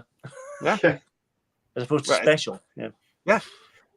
Well, I mark this now, everybody. Wallace and Gromit is back on Christmas Day on BBC One, and I reckon they'll be so desperate to get people watching Doctor Who, they'll either put Doctor Who on before Wallace and Gromit or just after it, because Wallace and Gromit will be the centerpiece for them this year in this slightly not adjusted enough, BBC One schedule, I hear, for Christmas Day. So Doctor Who, which used to be the jewel in the crown, no longer will be. It'll be Wallace and Gromit, the big one, which people will come to in their millions to watch, I am sure, because it's still very big and popular here. So I think they'll all go, a new one. Yes, we'll watch that. Yeah. So it'll be interesting to see what it goes. Doctor Who's going to be either before it or after it. Paul is saying to us here, at least Moffat's writing that one. Sorry, Ian, go ahead. Just saying, I agree with you, trying to get some reflected ratings. Rating by proximity, hoping people stay switched on. Yeah. Paul Holgate saying at least Moffat is writing the Christmas episode. And Time Lord Victorious is joining us. Hello to you. Gavin and Stacey as well. Well, the problem with Gavin and Stacey is it's going to be woke. It won't be. Well, they already had the return episode, was it a couple of years ago, and it's a bit like Only Fools and Horses. The more they keep bringing it back, the less popular it becomes, Yeah. It's going to be an interesting lineup, but of course we will be looking at that as we get nearer to Christmas. But thank you. Jamie is saying to us here, lovely Jamie is saying to us, they might have to show series 2 in January. I've been saying that, Jamie, because this thing, the British public have dipped out, because it doesn't seem to be the raving success that they expected it to be on Disney Plus either, because they're too busy with the Acolyte from Star Wars now, aren't they? Which has got its own situation going on there. We're not hearing anything about Doctor Who on there. So, because RTD wanted this version of Doctor Who out in January this year, I reckon he might just get his way next year as they try and drive it into the darker months to try and get people watching it. If that's the case, then we know that the show has had major talks, and also we'll know whether the British public especially stay with it, because I don't think they'll care. No. I think they'll go and watch whatever's on the other side. But if they do put it on in January, it'll be on after Gladiators. Maybe before. So we might get it at 5 o'clock in the evening. Who knows? Or they might do like Class and put it at 11 o'clock at night when no one's watching anyway. So, yeah. Yeah. Who remembers that? This is how this series is going to go. It's going to be sitting there with Class eventually. Motorhead 101. So much crying from the Doctor in this season, and it ain't over yet. It is a pain in the arse, isn't it? Every blooming week. I don't know. I don't understand it. And Daryl's with us. Hello, Daryl. I did some art of the Shulker Doctor for the Doctor Who website in 2003 to tie it up after it was cancelled. Wow. There you go. Thank you for that, Daryl. Nice to see you. Thanks for joining us, and thanks for that bit of information. Bedouir is with us, and he's saying Gavin and Stacey on Christmas Day will be massive for BBC One too. It's only because it's set in Wales. That's the only reason he's saying that. I'm not. I'm not so sure, because I tried to watch one back in 2020 and couldn't get through it personally. I just thought, oh, this is really dated now. And also because look who's writing it, and we don't like him. he's gone. Yeah. People don't like him anymore, do they? Again, James Corden's had his day as well. Yeah. Yeah. I would be watching it. That's just me. I won't be watching it. And Paul is saying to us here, the only way to salvage this shambles is to sack RTD and his sycophants and restart it in 10 years' time. I totally agree. I actually think you should just kill it now, never bring back again. Really. Well, I'm the same actually. I mean, it's got after last night. I'm thinking this is so embarrassing now. There's no fan base to love and care for it when it's off the air, like we all did when it was off the air for 15 years, to nurture it and want it to come back. And they knew there was an expectant audience, because we don't want to see it back now. I think after last night, I genuinely think this thing has had its day. DT UK is saying, I ain't going to spoil my Christmas by watching Doctor Pooh. And Demorpin is saying to us, I'm so more excited for Wallace and Gromit than any Doctor Who. Yay. Well, that's everybody, isn't it? Yeah. Josh Jordan is also saying to us, Feathers McGraw is far more of a baddie than anything we've seen in Doctor Who. Well, certainly from last night, that's for sure. Another Bud character. Yeah. Absolutely. Absolutely. There are a lot of you in the chat. Thank you so much for that. Keep it coming, keep it coming, keep it coming, keep it coming. Let's get back to talking about Rogue. And yes, I mentioned earlier that the authors of this particular piece of this particular script was Kate Herron and Bryony Redman. We talked about them on our headline show on Friday, but yeah, there's much more to talk about, including this from GamesRadar.com. Doctor Who Season 1, Episode 6 review. Loki's Kate Herron works her magic on Bridgerton-esque episode Rogue. And this lady, Emily Murray, gives it 4 out of 5. Again, I want to get through all this with you, so please bear with me. There's an awful lot of context here, so let's go for it, and then let me know. Can I just say something that I'm not related to this person who did this review, okay, before you say it? Okay, there's that gag gone then. Let's get on with this then. This is where it says, sparks fly as Jonathan Groff immediately makes his mark in a ridiculously fun episode which plays out like a sci-fi Bridgerton. I would have just said makes his mark in a ridiculous episode which plays out like a Bridgerton. Moving on to the article, it says, Dear reader, like many of you, I've been eagerly anticipating the 6th episode of the current season of Doctor Who. Thanks to the fact that it's written by a certain Kate Herron, who co-penned the screenplay with her writing partner, Bryony Redman. Herron worked wonders with the God of Mischief on the first season of the hit Marvel show Loki. So surely she would bring something special to the Lord of Time too. As showrunner Russell T Davies himself had previously noted, Loki certainly had Doctor Who vibes, so the fit couldn't have been better. And as it turns out, he was right. For her episode, Herron transports us back in time to Bath in 1813, where the Doctor and companion Ruby Sunday are attending a glamorous ball at the Duchess of Pemberton's gorgeous mansion. Gorgeous mansion. As Ruby herself notes early on, this is so Bridgerton, with the episode showing its reverence to that beloved TV show throughout. From the swooningly romantic dialogue to the perfectly choreographed dancing, the handsome costume design to the luxurious sets, at times this is peak Bridgerton, so much so that Netflix will surely be left shaking in their boots. I don't think so. Hell, there's even an orchestral rendition of a modern pop hit which needs to be added to Spotify ASAP. Thank you very much, BBC. However, whilst the Bridgerton-esque setting is perfectly pitched, crucially, it's not just there for the show, as the Netflix series genuinely plays a key role in the plot of Rogue 2. Naturally, we can't reveal exactly what the connection between the two is in this spoiler-free review, but it has surprising ties to the peculiar series of murders that are happening at the party. It's all very ridiculous and incredibly silly, but that doesn't mean it isn't brilliant fun too. Investigating the crime spree alongside the Doctor and Ruby is a mysterious bounty hunter Rogue.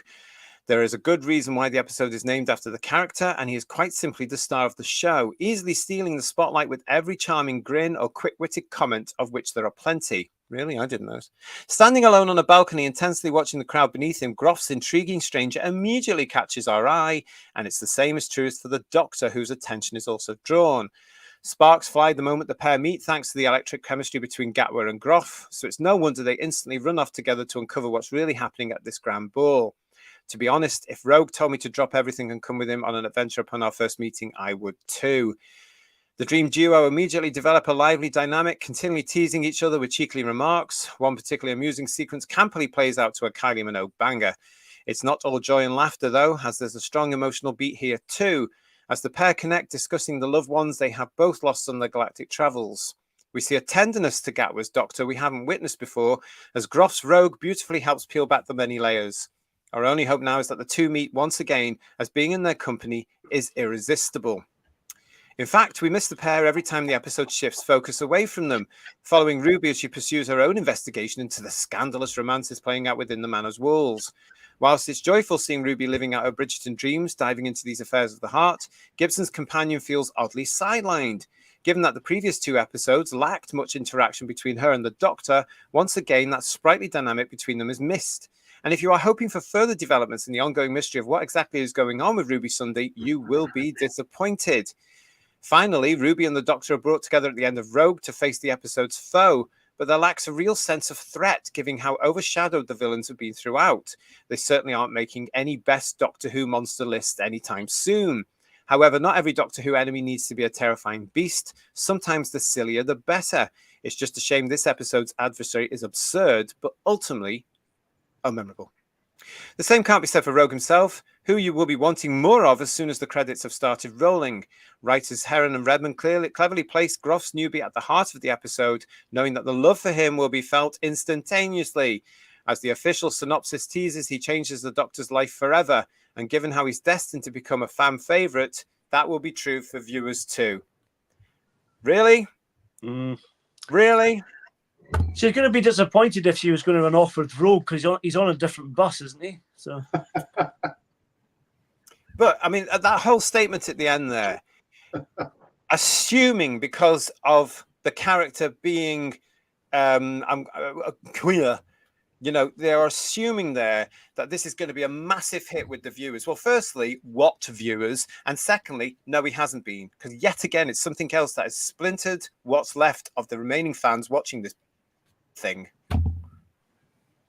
Thoughts? She's been paid by Disney to write that. Yeah. Why do they think that the only thing that's really going to be popular is something that they're labeling queer? Why do they think the majority of the viewing public want queer everywhere? Why do they think that? It's I don't know what it is, apart from insane. A lot of it, the fact that Ian, is the fact that a lot of these people, no offense again, the American culture is so different to here in Britain, and yet it's infecting us here in the UK. It's being pushed over here, and we have this minority, including RTD and his cult, the TQ cult, enforcing it here. Stonewall, everybody else, all of these people, they're all pushing and pushing and pushing, and it's having the obvious effect here. And it's driven the rise of homophobia, it's driven the rise of misogyny, and it's driven, quite frankly, boredom. People are sick and tired of hearing it. So when Doctor Who comes along and starts it, they don't care. They don't care. They don't want to know. They will switch off. You know, DT UK is also added to my list there. It's arrogance. Totally. Yeah.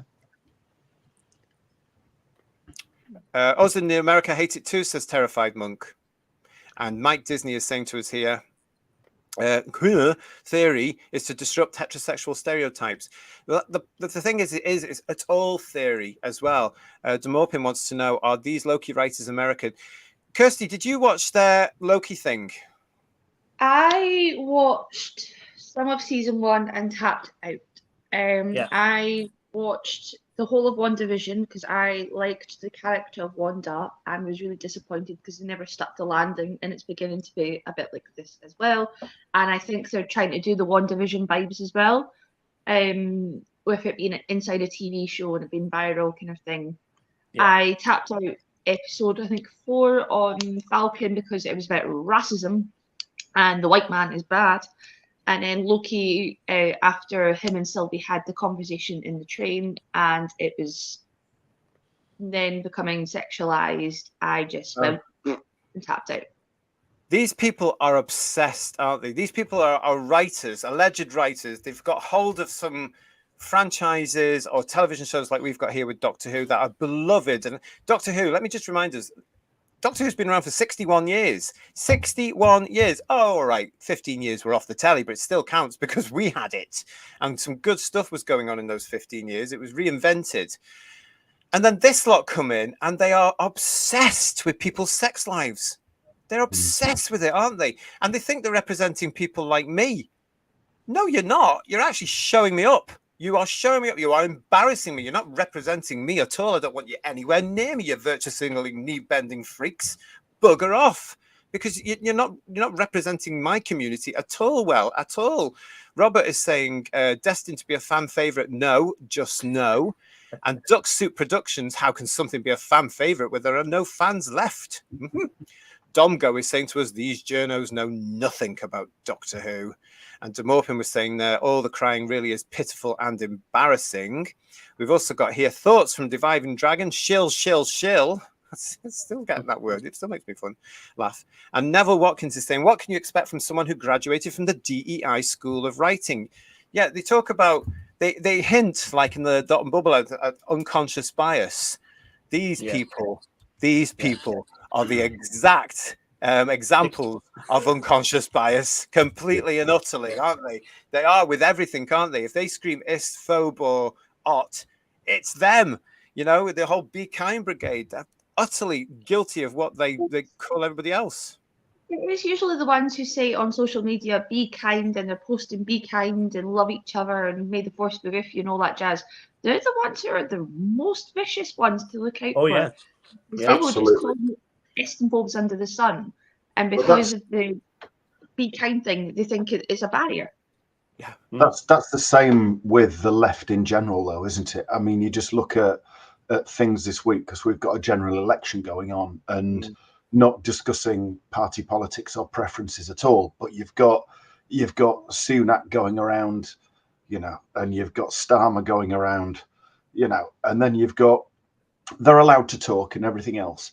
And then you have somebody like Farage who's saying something different, and he comes out, and somebody from the left throws liquid in his face. Now, it was a milkshake, could have been acid, but it was full in his face, in his eyes, and everything else. It was an attack of random violence, and others on the left were cheering it. Yeah. And that speaks volumes. That's what they're like. I mean, you know, like Farage or not, and I can't say it's particularly my cup of tea, but what happened to him wasn't right. It wouldn't have been right no matter what I think of Starmer or anybody else. It wouldn't have been right if it was them, but it was somebody on the left that did it, and it was applauded by a lot of other people on the left, and that just describes what they're like. Nasty, I remember during the Tony Blair campaign in '97, I think it was, in '98, when I can't remember the politician, but someone threw an egg at him and he grabbed him and started punching. I don't know if you remember that. Prescott, John Prescott. That's right. So very dangerous thing to do, you know. Yeah. I mean, in a sense, it was always traditional, wasn't it, to throw eggs at people now? But these days, it's become more vociferous and more violent and more aggressive. And it's like I was saying on one of our headline shows somewhere as well. You are judged now for not towing the line of what the ideologicals dictate, and we're on this verge of becoming controlled. You will say this. You will have compelled speech. You will do as you're told. You will watch what you are told, and you will enjoy it. And I fear for our society because that's what we're on the brink of. It's on the way. I can see it coming. And we've got a whole load of idiot kids brainwashed by this stuff, probably still now in college and universities, not understanding life at all, preaching all this stuff. I'm quite glad I'm the age I am now, because hopefully when they all come through, I'll be dead. They're going to do national service first, though, GT. It'll be fine. Well, that's only if one party get it, though, isn't it? Alien Airplanes is saying to us, hello, I'm an unpaid Doctor Who viewer here. Rogue is a great episode. Plenty of neat and clever details. Well, I'm glad you're enjoying it. You're one of the handful that are, but good for you. Good for you. And thank you for coming and joining us here at Who's Views. I know it's difficult because we will call the men in white coats for you, but also because you're a minority here on this channel. And I understand the tragedy is we all want to like it. That's the thing, and that's the frustrating thing about the whole thing, isn't it? You know what I mean? I really wanted to. I had real hope, and I to see it being shoved down the toilet again, and now being on the side of, because I didn't watch the Whittaker era because I knew it was going to be awful. I now know what you guys went through with those 3 or 4 years as well. And I'm just thinking, I can't do this anymore. Last night, I was actually thinking, cancel the next 2 reviews. We won't. But I was at that point thinking, this is not Doctor Who. Why are we bothering doing it? Problem being is saying to us here, RTD and Co. successfully driven back gay rights by about 40 years by this constant LGBTQ plus supremacy. I totally agree with you. It's bloody awful and it's embarrassing. And just Jordan, I hope your dad's all right. I think Rogue's character could have been good, but it was just made for the sexual attraction. Totally. That's what I said before, wasn't it? This was the whole thing about let's make the Doctor gay. Let's get at the fan base. Let's get at those that don't like this. Let's push our agenda. Because for some reason, do they think that same-sex attracted people are being, are being punished in some reason for at the moment? No, not at all. And it's hypocritical of them for them to be able to do all this sort of stuff again because I would rather have they're not actually supporting gay same-sex attracted rights now because they're also supporting the homophobic and misogynistic TQ issue.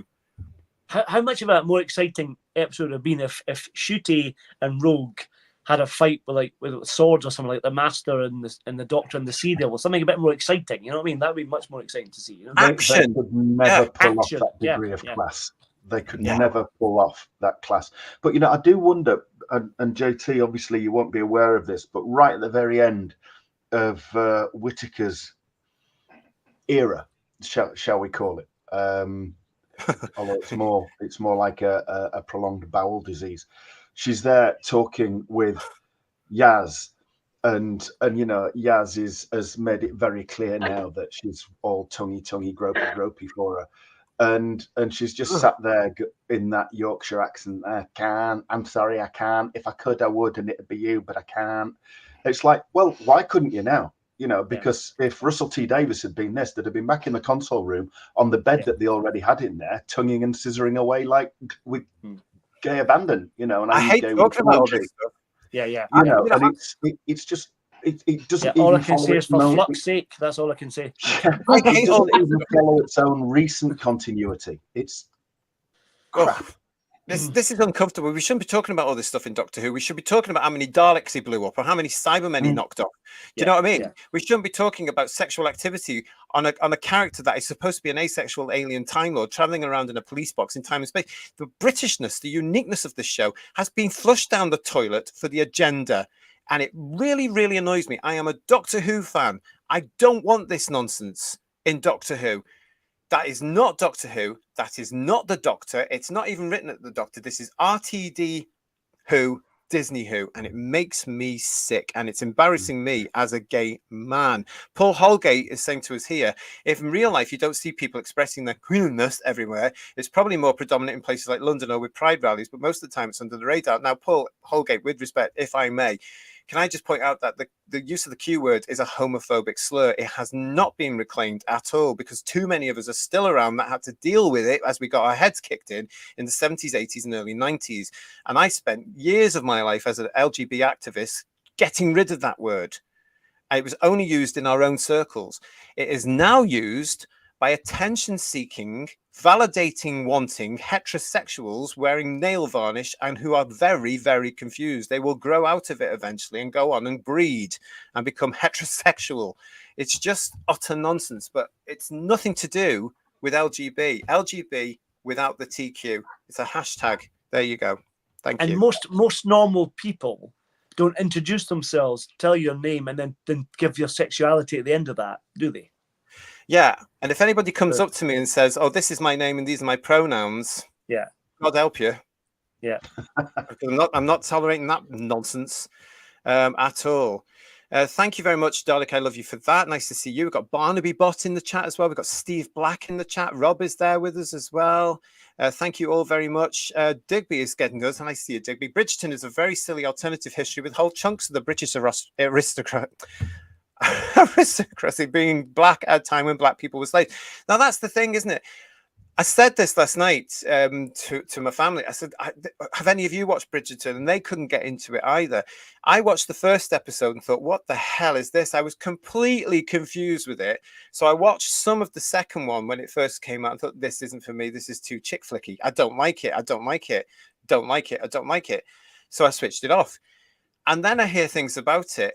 And I just know for a fact, because it's on television, that some of these idiot kids that don't get taught history anymore are going to go and think this is based on real life. And that's the problem, as you were saying earlier, Ian. They shoehorn in all these cultures now where in history they would not have been here in the UK. We are not bloody America. We have a different history. It's just nonsense, isn't it? Well, it's like the character played by Indira Varma. You know, you would not have had an Indian Asian person who was gentry in the UK in 1813 or whatever. It just wouldn't have happened. There'd have been hired staff or unpaid staff at best. But, you know, don't let facts get in the way of telling a really bollocks story, because it wasn't even a good story. Don't get me started about Sir Isaac Newton, please. Okay, so. Oh, God, yeah. I mean, that's where we all know. Oh, no, yeah, we won't go into that. Hello to YW. 2324, who's with us? How's everything going? Well, please. How's everything? I'm going to bust the blood vessel any minute now, mate, I tell you. And Richard is telling us here, my pronouns are man, simple as that. Graham is saying so right. And problem being is giving Kirsty a little bit of a smile there. Absolutely. That's nice. Hartnell's Ghost. Hello, Hartnell's Ghost. Nice to see you. Where are all the new alphabet peeps who were supposed to replace us older Whovians were in the ratings? Good question. They're too busy. No, I'm not saying that actually.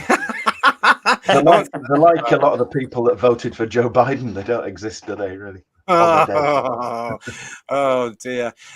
Yes, so welcome. If you are new to Whose Views, please do come and join us by subscribing to the channel. We do really appreciate it. We do an awful lot for you here, including we offer this very, very, very, very, very, very, very good service, which I'm going to take up myself tomorrow.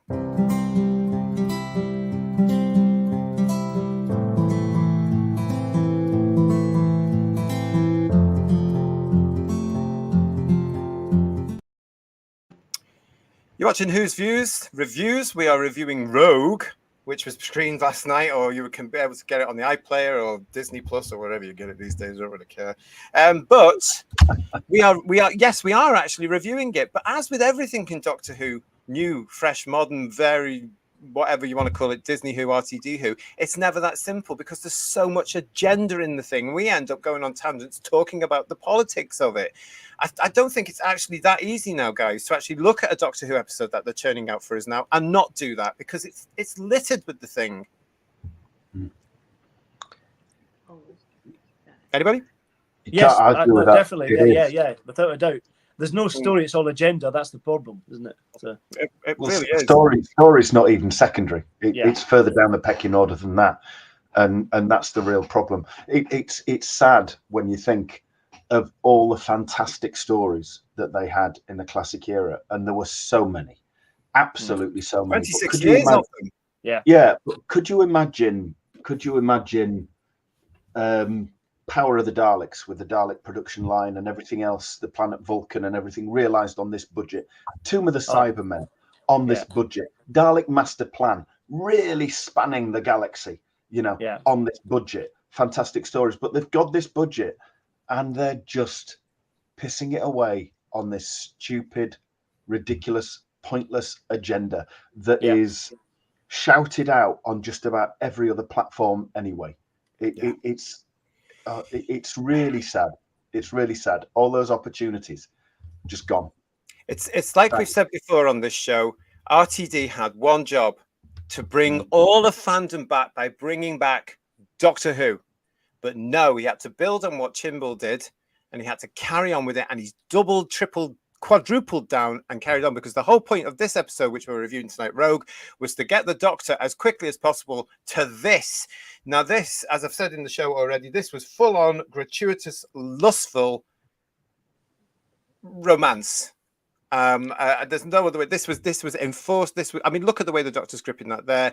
This was designed to piss us all off. This was oh, look at this. Look at it. There was no other way at all to look at this, and it was just shocking, wasn't it?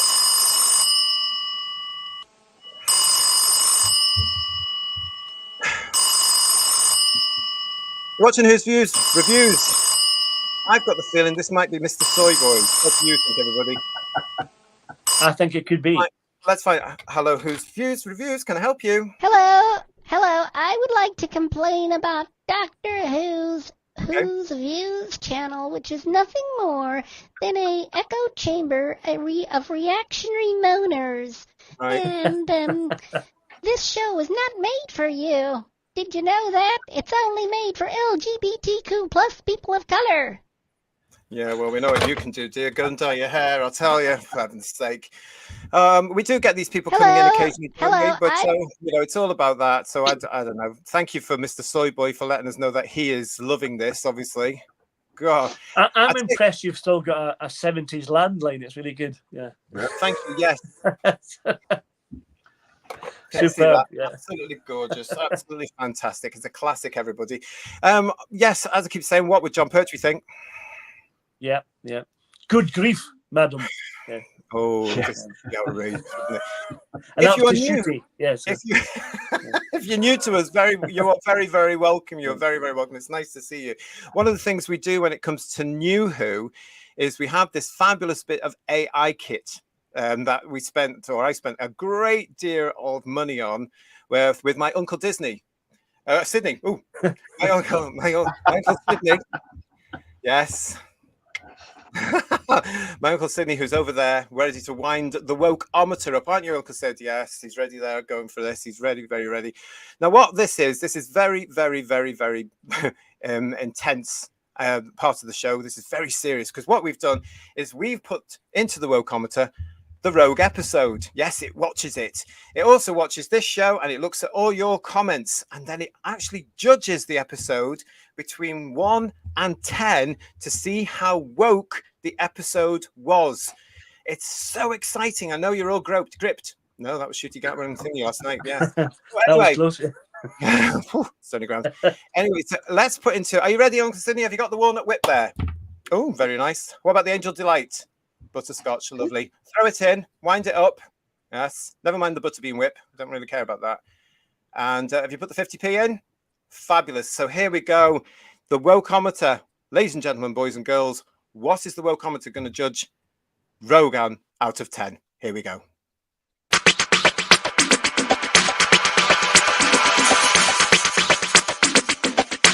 Whoa.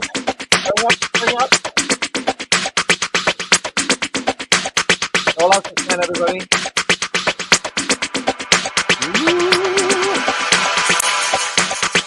Oh.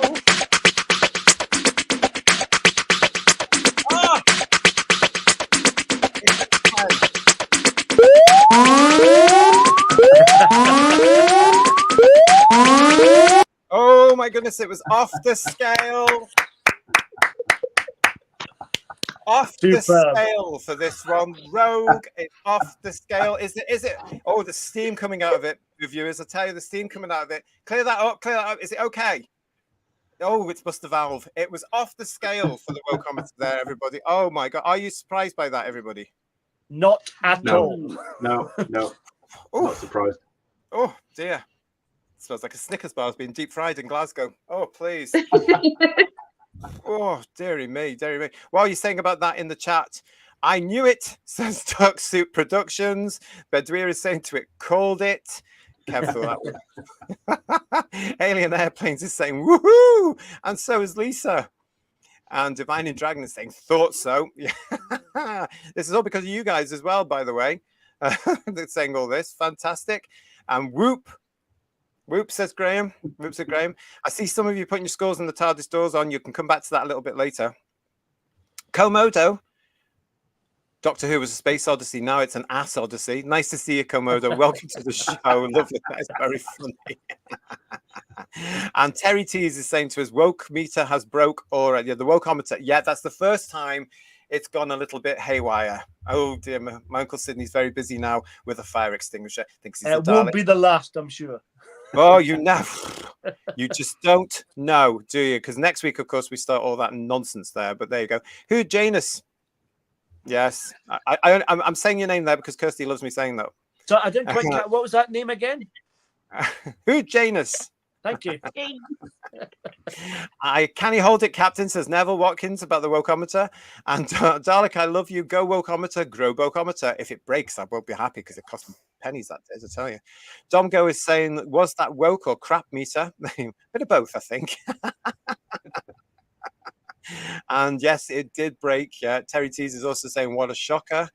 Computer says no, says Josh Jordan. Surprised it didn't explode, says Stephen. It sort of really did there, really. It's gone a bit sort of, oof. Honestly, it does smell like those old chip shops in Glasgow now, I'll tell you. Timescales is joining us and saying, ha, ha, ha, ha. And Marathon Bar. Have you seen they're bringing out a new one? Fruit and Nut Marathon, the world. The world has gone insane. A fruit and nut marathon bar, or as we're supposed to call it now, Snickers. But yeah, Moriarty. I always call them marathon as well. Showing our age there, mate. We really, really are. Hello to the Mech Rannon, who's saying this review is more entertaining than the actual show. Well, that's good to know. Yeah. Thank you so much for that. I'm really, really pleased. And Alien Airplanes is saying, I'm not surprised either, but I'm not a person to associate woke with bad. So yeah, I mean, I think woke is too nice a word. To be honest, now I think it's overused, and I don't think it explains these left-wing ideological people and their ideas and their fantasies properly. That's all I'm going to say on this particular point. Matthew was saying to us, "You're right, La. It's worse than that. It's woke, Jim." And I don't think 10 is high enough at DT UK. Yeah. Lex is joining us. Hello, didn't think you were joining us tonight. Nice to see you. 10 is right. And YW is saying to us, the Doctor Who story that I'm attempting to write is probably less cringe in this new era, even though I can't spell and the grammar is not good. That doesn't matter. Keep going. Keep going. That's all it's about, isn't it? So thank you very much. Oh, goodness me. Michael is saying, good luck, everybody. Why? What's happening? I don't know what's going on there. And Nick Bells is joining us as well. Nice to see you. Nick Bellis, sorry. Nice to see you, Nick. Welcome to Who's Views. I hoped it was a two-parter to give everyone a bit more screen time and space. I'm so glad it wasn't. I couldn't have gone another one with that. And if he ever turns up again, this is the point, isn't it? We've got this whole thing where they left it open for this guy to come back because they were obviously thinking he's going to be hugely popular in the same way Jack was. Yeah. But they've just shot themselves in the foot for that because, newsflash, he's not, and we don't like it. But they filmed series 2, and he's not on the cast list for that, is he? So they might not get a chance, might they? What I don't understand is, though, if the Doctor and Rogue wanted to capture the aliens and they've been sent somewhere, what's happened to them? If he can escape and get out, why can't the aliens get out? It seems a bit pointless. Well, didn't he say, though, that the minute he pressed the button, they were sent to an incinerator? Yeah, because there's obviously the threat of Ruby being dead. Yeah. Yeah, it was straight to an incinerator. So at the end, when he said, find me, or whatever, like, what? Just poke around the ashes? It'll be something to do with that ring again. Bring a shovel and a brush with you to pick him up. Yeah. It'll be something to do with the ring again, won't it? It'll be an essence of him or something in that again. Like the Master, like you did with the Master. Yeah, like the Master. It'll all be boring. Not revisiting old things again. Yeah. We've still got a bit more for you all to come, so I hope you're enjoying the show because we're running over. Sorry about that. But yeah, we're going to be there for a little bit longer. We've got more for you to come now, including this. Let's have a look at what we did last week. The ratings game is another one of our regulars here. This is where the Whotastic panel and yourselves, of course, in the chat look at the ratings for this version of Doctor Who. Now, just to explain yet again, we look at the overnight rating for several reasons. One, because it's easy, because it comes out on the Sunday, and we are broadcasting, of course, on the Sunday. And also because, my personal opinion, the overnight rating is essential because it shows how many bums on seats in the United Kingdom sat down to watch the show there and then. Now, the reason I say that is because it does matter to the industry, even though they're saying it doesn't. Wait till you get the Christmas overnights, for example, as well. How many people sat down and watched Wallace and Gromit? 9 million? Oh my God, that's a big success. How many people watched Mr. Bates in the Post Office? 10 million overnight success. Again, the hypocrisy of show business. But we now that the result this morning that came through for Rogue was 2.11 million. 2.11 million that watched this version of, I'm sorry about that again, this version of Doctor Who last night. So not very many again. It has lost an awful lot. Let's have a look and see what the team said last week about what they were saying. Kirsty went for 2.6. Ian went for 2.2, Paul went for 2.0, Jodie went for 2.1, and I went for 1.9. I am determined that this show is going to go into the 1 points at some point. It's going to get there. Fingers crossed, yeah. So as you can see, we were all a little bit out there as well. But never mind. And that's going to take us up to the very exciting version of the ratings game for next week right now. Ooh.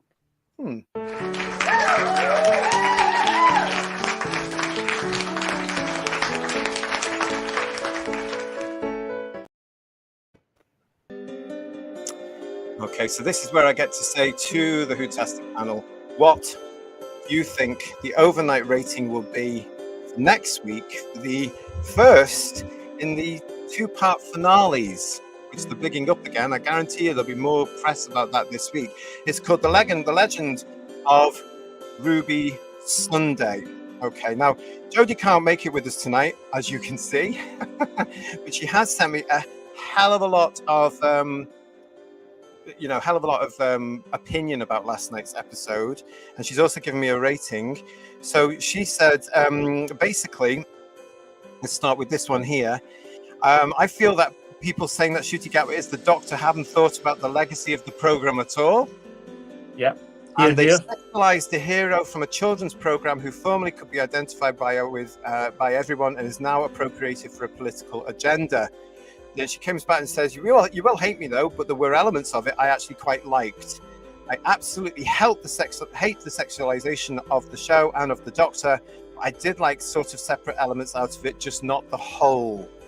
I like the idea of the villains. I just thought some of the costume design was a bit pish. That's a Scottish thing. The grey bobbly-headed one, for example. I hated the interfering with the historical conventions of the day, the dances, etc. I liked Ruby again, and Rogue was a good character, but certain elements of the plot, and we know what they are. So Jodie's going for 1.9 million for The Legend of Ruby Sunday next week, so she's nicked mine. So 1.9 million from Jodie overnight for next week. Third Doctor Ian, what do you think will happen next week? I think this will have pissed off a lot of people this week, casuals, that won't come back. I think it'll be less than 2 million, but I think the BBC will fudge it somehow to keep it from dropping below that. I think Pride will stop them doing that. So I'm going to say 2.0. Third Doctor Ian is going for 2.0.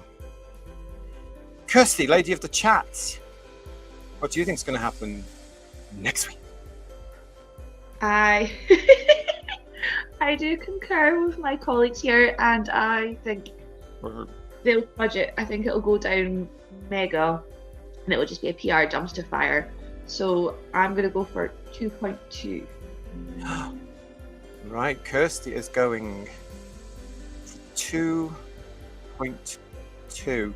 Thank you all for putting your scores for the ratings game into the chat. There's loads of them there. I will come to you, I hope, very shortly. Okay, thank you for that, Kirst. Paul, what are you going to predict the overnights for the Legend Well, my recent history of doing this has been a bit crap, so I'm been going absolutely shockingly bad, hasn't it? Yeah, and be very bad. Yeah, so I've no pencils at all in this game whatsoever. No, But no, and no pun intended. Or maybe it was. So I think that hopefully what happened yesterday is going to do the show a lot of damage, and it'll just go down and down and down. So I'm going to say 1.5. Woo! Wow. I'll be wrong again, obviously, but yes. Paul is going. Yeah.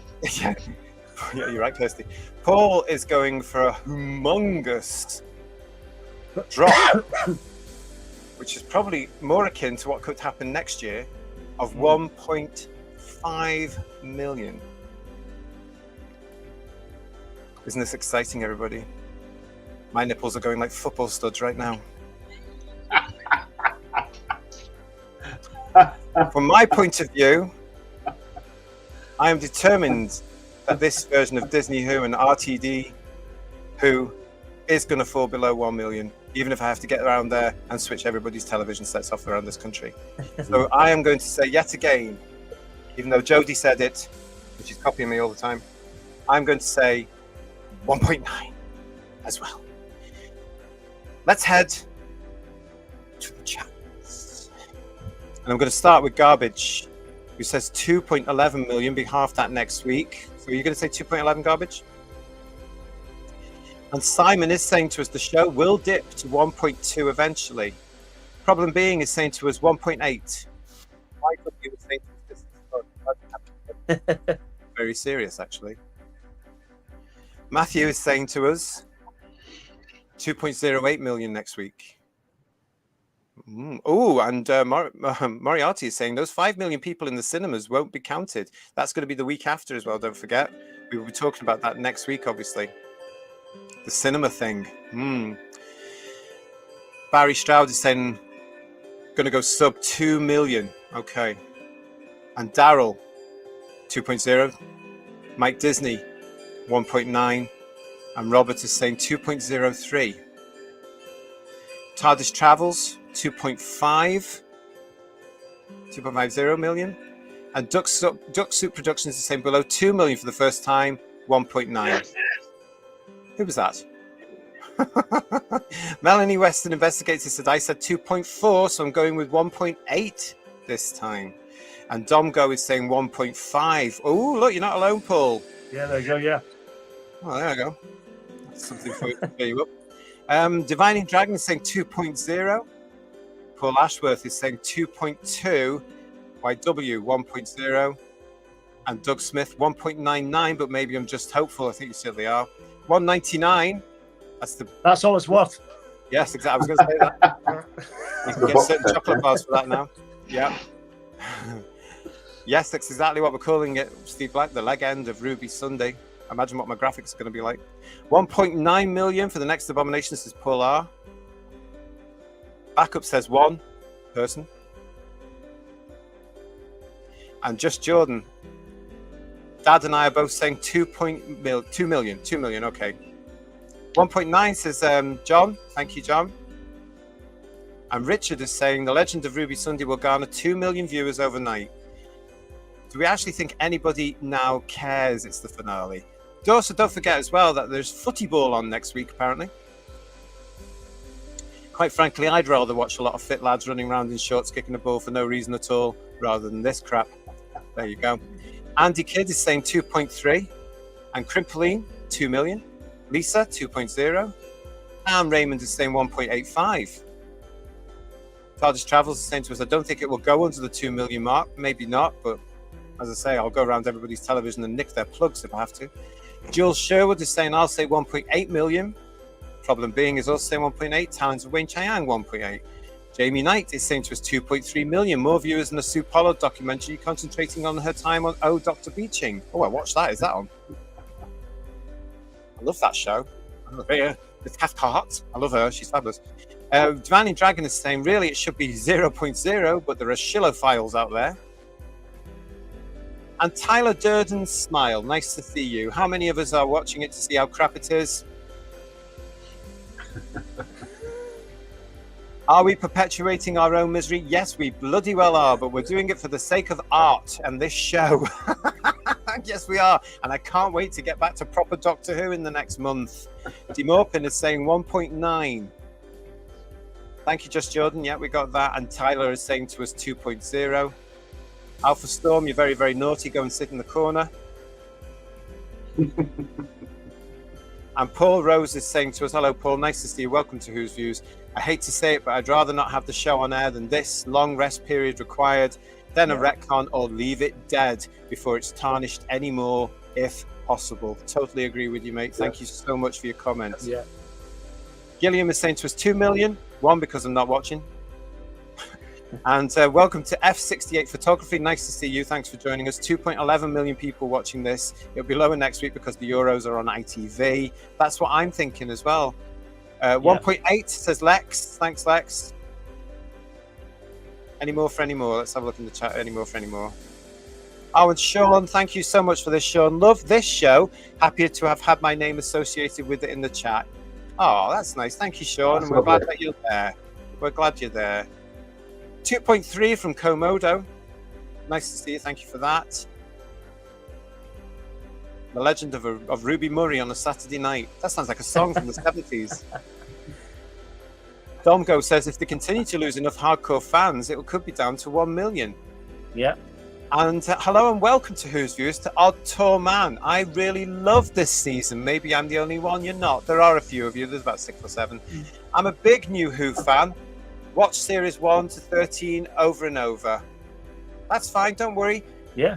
The Doctor is Good on the for way you. to you as we speak. I'm going to sort that out for you now. But no, you are very welcome. And I'm so delighted that you are there. And thank you for joining us with your comment. You're not the only one. There are, as I say, there are a few of you that I like there, but not many. But I would say to Odd Tall Man, like JT said, fantastic to have you here. And if you're enjoying it, that's brilliant. We don't, but we want all opinions because all are welcome. But go and take in if you can take iPlayer. Don't know where you are, but if you can take iPlayer, go and have a look at Robots of Death, Spearhead from Space, Talons of Weng Chiang, Deadly Deadly Assassin. Assassin, if you want to see Time Lords, Pyramids of Mars. Yeah. 5 Pyramids Doctors. of Mars. Yeah, and just maybe that selection there, Everything. Actually. and see how they compare, and tell us what you think. Really genuinely interested to know how you think they're way up. And then come and join us for our reviews of the proper stuff when we get back to Yeah, that. absolutely. We're coming back with a Pertwee, and we're also going to be doing a Hartnell in memory, of course, of Mr. William Russell. So keep tuned for all that, as well as all our other nonsense, just in a different order. Terry Tees is saying, thank you, Odd Tour Man, really appreciate that. Terry Tees is saying to us here, below 2 million, 1.9. YW is also saying, honestly, everyone needs to be fired who's working on this. It's beyond ridiculous. And if it definitely doesn't feel like normal Who, it's because it's not. It's not. It's their version. It's not ours. Graham, 1.9. Julia, thank you, Julia, 1.6. And Mark Stuff's personal page is back with us. Hello, Mark. Sub 2 million. Dalek, I love you, 1.9. Daniel Wright, 2.1. Michael, nice to see you. Michael Q, thank you very much. Nice to see you. Simon L, 1.85. And Komodo is saying, I'm watching to see if it can get any worse. Oh, I guarantee it can. Yeah. Guarantee it. I hate to say it, says Dr. Zoom, but 2-parter, 2.6, and if terrible, part 2 will drop to 2.0. So 2.6 for next week. Thank you. Our Torman has also said Rogue is the new River Song. It's bloody blazing. They're redoing that one again, but this time around they think they're special because they're making it same sex. Yeah. Steve Black, 2.3. Digby, 2. Kev, 1.9. The BBC will blame the Euros on ITV. I think it's too late now. We can see through all the propaganda, can't we? That'd be their fault anyway. They knew the Euros were coming. We knew when that was, and they scheduled it. Absolutely. The Mecronon next week is complicated. A finale ticks up, but Shooty's Kiss will tick down. So rating each will cancel each other out. Rating will be the same as this week with 2.1. I don't think the public is there. I don't think they care that it's going to be a finale. They're not watching it anyway. They're not just going to come back to see the end of it if they haven't invested in it. 1.8 from Stephen Braddock. Thank you. Yes, Melanie, I know. And I have a lot of fun. Yes. What have we got there? Not a chance. We couldn't afford them. Don't go. 2.4 with a lovely picture there. Says Thesis Sigma 199. It's nice to see you. And Hartnell's Ghost is saying to us here, Dot and Bubble probably retained a few viewers, but Rouge will have turned away many. 1.6 if the BBC don't fudge it. The BBC don't care, do they, Hartnell's Ghost? 2.3 for Robert Payne. Thank you. I've heard that before somewhere, John. Thank you. And Frank says to us, hello, Frank. As it's the finale, I'll say 2.60. Long hot summer days on a Saturday, 1.7 million, says Moriarty, and Timescales is saying 2.2. Thank you for all this. Thank you, thank you, thank you, thank you. Black Glove Studio is joining us with saying 1.8 million is very likely. And John Cartwright is saying 2 million. Hello, John. Hope you're well. Got a new motor? That took me right back, that did. They're saying that, sorry. Paul is saying, does anyone really care about Rugby Sunday? The problem is, does anybody know who she is? Not many. 2 million. And Marjorie. Hello, Marjorie. Sorry, Kirsty. Marjorie, nice to see you. Thank you for joining us. 1.8 million. Thank you, Marjorie. Go on, Kirst. The thing is, like you were just saying, are we excited about the finale? I still remember season 2 and the adverts on BBC Radio 1 and the sound effects of the Cybermen and the Daleks. That I still remember being so excited about that. If we'd had a story like this back then, I would have been more excited to find out who Ruby is. I'm just more excited to find out who Ruby is for the tea and for the drama, which is sad, instead of the love of Doctor Who. And it's a shame because Millie is really been the standout for all of us for this series. And she deserves, even in last night's, she deserves a lot better. And if it's a whole story arc around her, she deserves more than what she's going to get. And it would have been a lot better if it was done like 10 years ago or something like that. Well said, Kirsty. Andrew is saying 1.2, hopefully. Backup is also saying only the studio filming this are watching. And Scottish Davros is joining us with 1.8. Thank you very much. I'm going to call this in a second because we will be coming up very soon to the final part of the show. Oh, Z3PO, nice to see you. 1.9. Thank you. And as fans, we get hope. We've got to keep hope for better things. I think those days now are gone. I think we've got to let it go. It's not coming. You've been hoping for better things since Whittaker's second series. It's gone. Honestly, don't be hoping for better things. It's not coming while it's in these people. Jack is with us. Hiya, Jack. 1.9. Saying Jack, thank you so much, mate. Hope you're well. Lovely to see you. And Alpha Storm. I'm hoping it drops off to 1 because of the football. Jack, you're changing your mind. Jack's changing his mind to 1.7. Make your mind up, Jack, for heaven's sake. Go over my knee, young man, I tell you. Sue Pollard is a legend. Well, yes, of course she is. She'll probably be in Doctor Who soon as a villain. What else we got? Right, I'm going to call it on that particular one. Thank you so much for everybody for your ratings. We shall see how that goes next week. That was the ratings game, everybody. Thank you very much.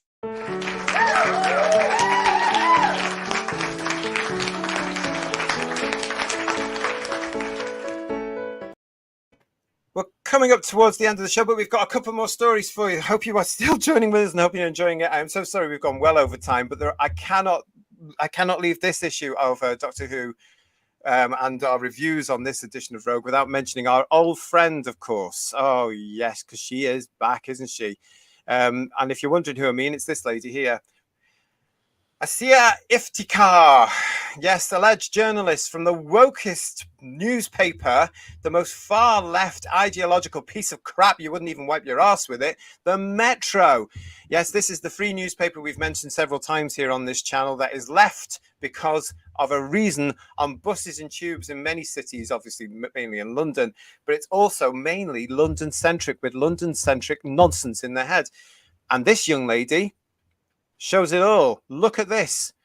Doctor Who fans hail incredible gay Regency romance, and we're obsessed. You may be obsessed, young lady, with certain things, and you're going to tell us all about it again, aren't you? But we're not obsessed. Oh, they make me crawl, these people. Anyway, it's this.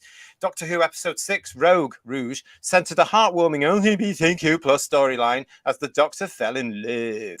The latest episode, written by Kate Herron and Bryony Redmond, saw the Time Lord and his companion land in 1813 to attend a Bridgerton-style ball hosted by the Duchess of Pemberton. But in a classic twist event, chaos ensued when the high society event was targeted by destructive shape-shifting aliens.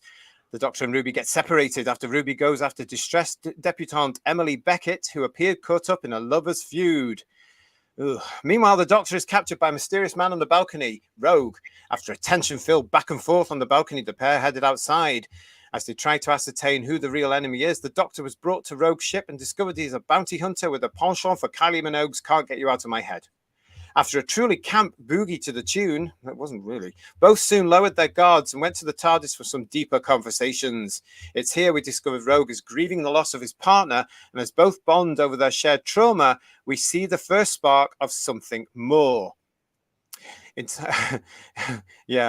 times gone by, this might have been the furthest the show took a gay romance involving specifically the Doctor. Previously, aside from a brief kiss with Captain Jack in season 1 and an ill-fated sapphic romance in season 13, there has been no explicit queer Doctor love story that goes all the way. Until now. And aren't you just wetting yourself over this? The rest of the episode was jam-packed with dewy-eyed moments, including a dazzling traditional dance around the ballroom, a dramatic proposal, and of course the all-important climactic kiss between the two. Although Rogue sadly ended up flung into another dimension, the Doctor kept his proposal ring. See, she thought it was a proposal ring as a permanent reminder of the love they shared. Blech. Naturally, get this, everyone. Naturally, fans have celebrated the gorgeous romance on social media. One is this person here, Bad Walk Archives, I'd like a word with you, kicking my feet and giggling throughout that entire episode. Another one, this is going to be so incredible for so many younger fans to see. This is normal. This is life and love and happiness. This is their hero. This is pride. Friend of Ace added, get a grip. Anyone who has a problem with... Yeah, anyone who has a problem with this beautifully episode and the romance, but didn't with Ten and Renette, are big old homophobes, said Harry the Whovian. Shut your face. Piss off. Shooty previously spoke about the connection the show had with LGBTQ plus fans. In an interview with The Guardian, he said the Doctor is a lonely wanderer looking for their next adventure. I know many a gay man I could describe that way. I think it's beautiful theme Doctor Who has, because this chosen family can be more meaningful, more supportive. That really can be the case, and it's a theme that absolutely runs through the show. Meanwhile, the showrunner, Russell T. Davies, a gay man and keen advocate for LGBTQ plus rights, has already hit back against hate, there's that word, for making the new season proudly inclusive. Although Rogue has disappeared for now, the episode left the ending open to his return, so these lovers may be reunited against the stars once more. You know, this was the sort of young woman I couldn't stand in my younger days around me, because they were all like, oh, you're gay, oh, you're marvelous, you're fabulous. And all they were doing is getting off on the fact that I might snog some fella in front of them. I'll bugger off. And I just can't stand all that. Do you know what I mean? I mean, she is wetting her knickers over the fact that the Doctor has suddenly had a same-sex kiss, isn't she? They'll be doing this next, you know. But yeah. I mean, that's the whole embarrassing. thing. It's embarrassing. This is what we're dealing with now, everybody. This is what we're dealing with. We are now dealing with these youngsters who are obsessed with identity and who's shagging who, and they think it's a real life soap opera or a real life Bridgerton or whatever you want to call it. It's like Love Island, isn't it? Really? But, well, that's what they live on. They live on all the crap, don't they? And they think Yeah. that they're all part of this big. They think that life is a real reality game. My God, they all have a shock, don't they? When we all come back and say no, and she's going to have an absolute shock if she ever sees this and realizes that me, a grown-up male, the same-sex attracted, is saying, oi, you're homophobe, we don't want you, stop preaching LGBTQI homophobic misogynistic rhetoric, go and touch grass, in the words of your hero, Shooty Gatwa, go and touch grass, smell the coffee, wake up, and go and look at the real world, because you are offensive as hell, little girl, offensive.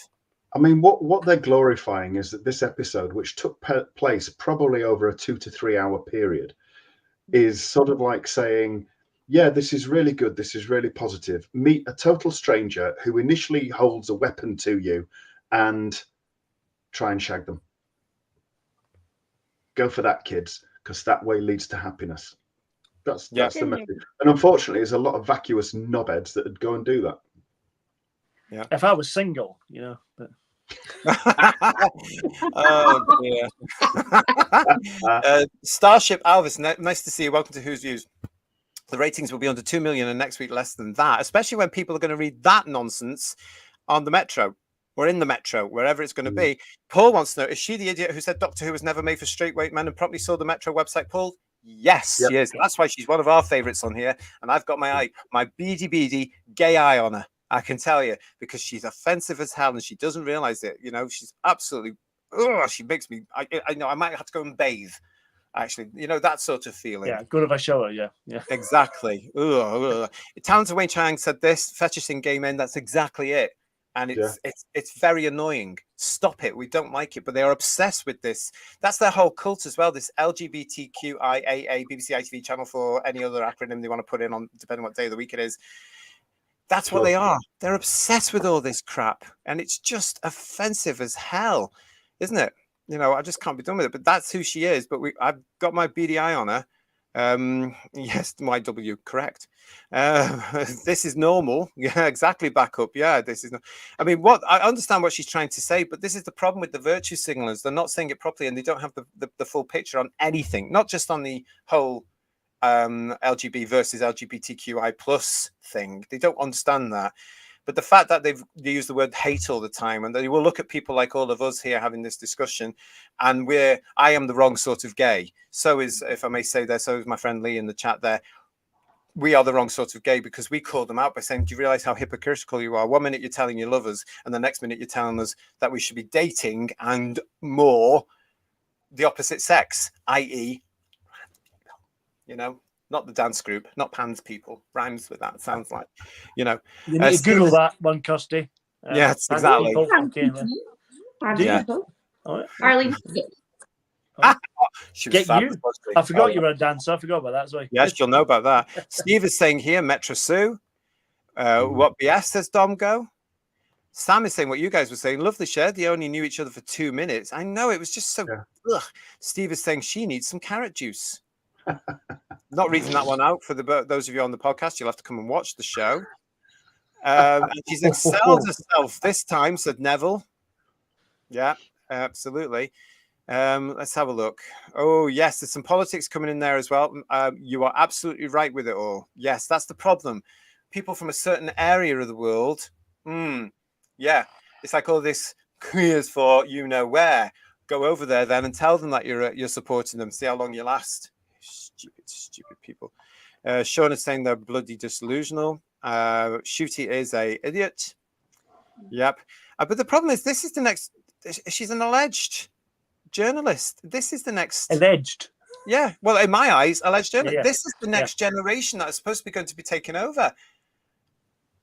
They can't because they're not balanced in any way, shape, or form. They're not researched, and they don't actually have the ability to write something on a neutral platform. The Guardian's going to end up sounding like Mary Sue. Yeah, you're right there. If you want to gouge your eyes out, just go onto the Mary Sue website and see all the articles. There's one in particular by journalist Rachel Leishman, who Star Wars, Doctor Who, we are not her cup of tea, and they would be besties. We're just in a terrible place that nothing's going to be neutral anymore, and we're going to be looking 2 years down the line that we'll be reading a newspaper and it'll just all be fabulous and darling and ooh, and it's really scary. God help us all.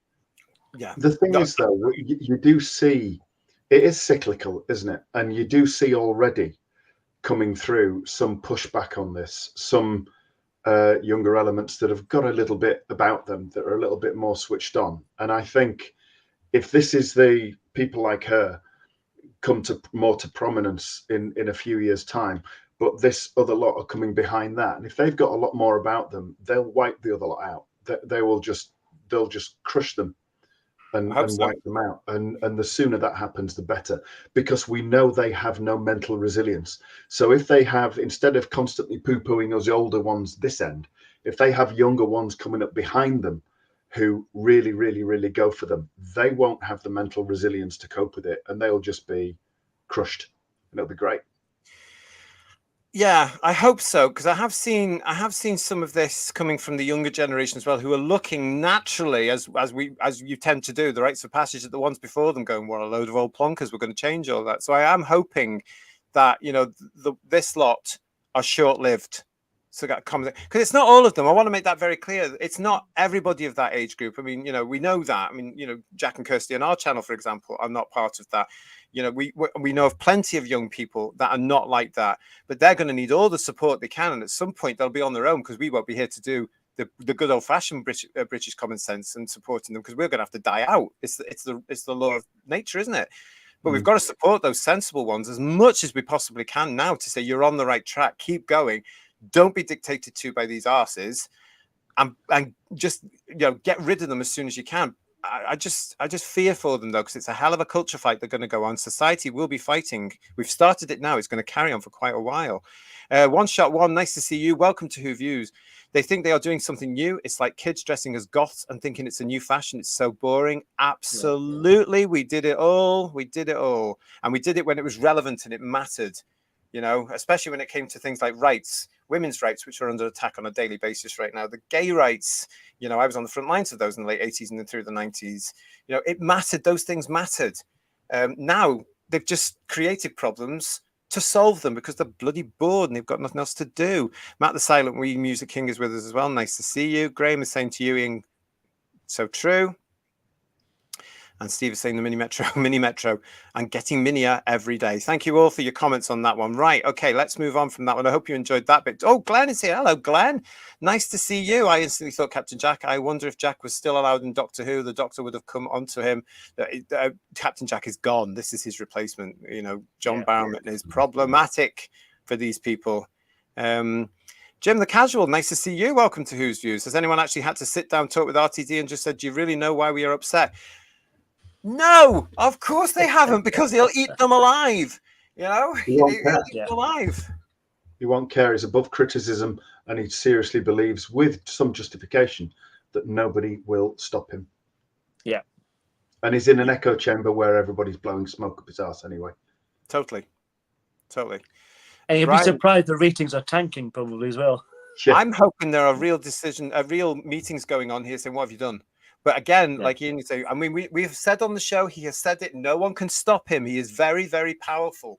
He's very powerful. And I think people in the industry, my opinion, I think they'll be wary of him. I think they might be frightened of him, some of the people here. I really do, because he's that powerful. And he's got this big property here now.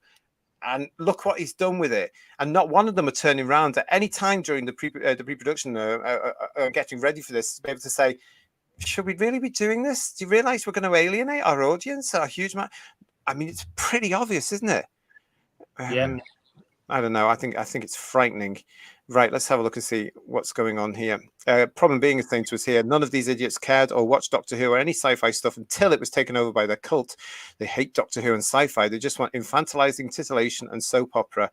There was an awful lot of this that came through, wasn't there, PB? Where they seem to have targeted science fiction because it was a male domain in their eyes. It was always about the men, and it was always white men as well. So all these people have come in with agendas to say it can't be about white men anymore. Every single one of it. It showed their ignorance and their own bigotry and their own unawareness and their own phobe and you know, because it was never just about white men in this. And we all know that because we were fans going back decades. We know the truth. And they came on and they just insulted us. Shocking, absolutely shocking. Right, everybody, thank you very, very much. It's we're going to move on now. I hope you've enjoyed that chat here. It's time now for me to ask the panel and you, everybody in the chat, out of 10, start putting in your scores on the TARDIS doors.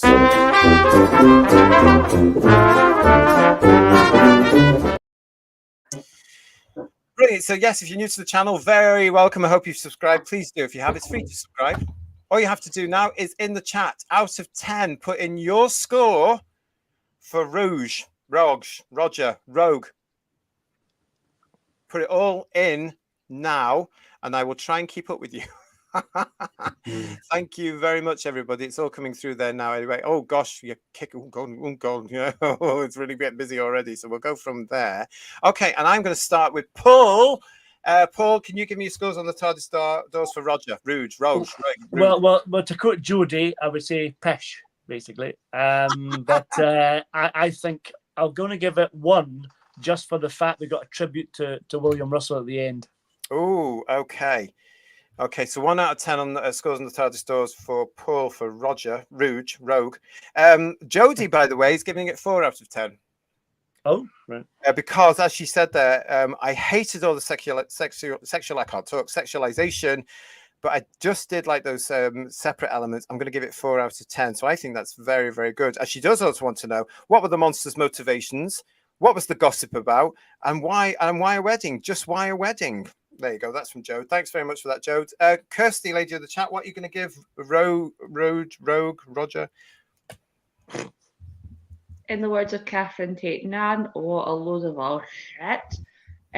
Giving it a 1 because I liked the Bad Romance instrumental music.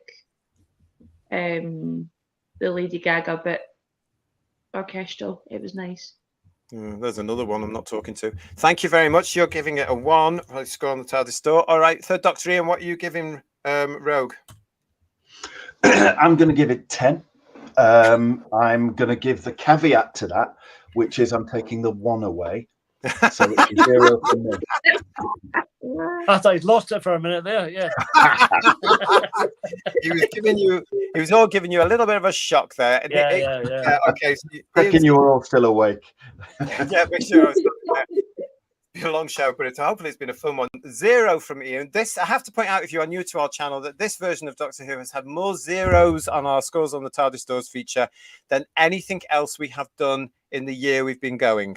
It's astronomical, and I'm going to join it. This was not Doctor Who in any way, shape, or form. I am insulted by this episode. I am going to use the word hated. I hated this. It was utter crap.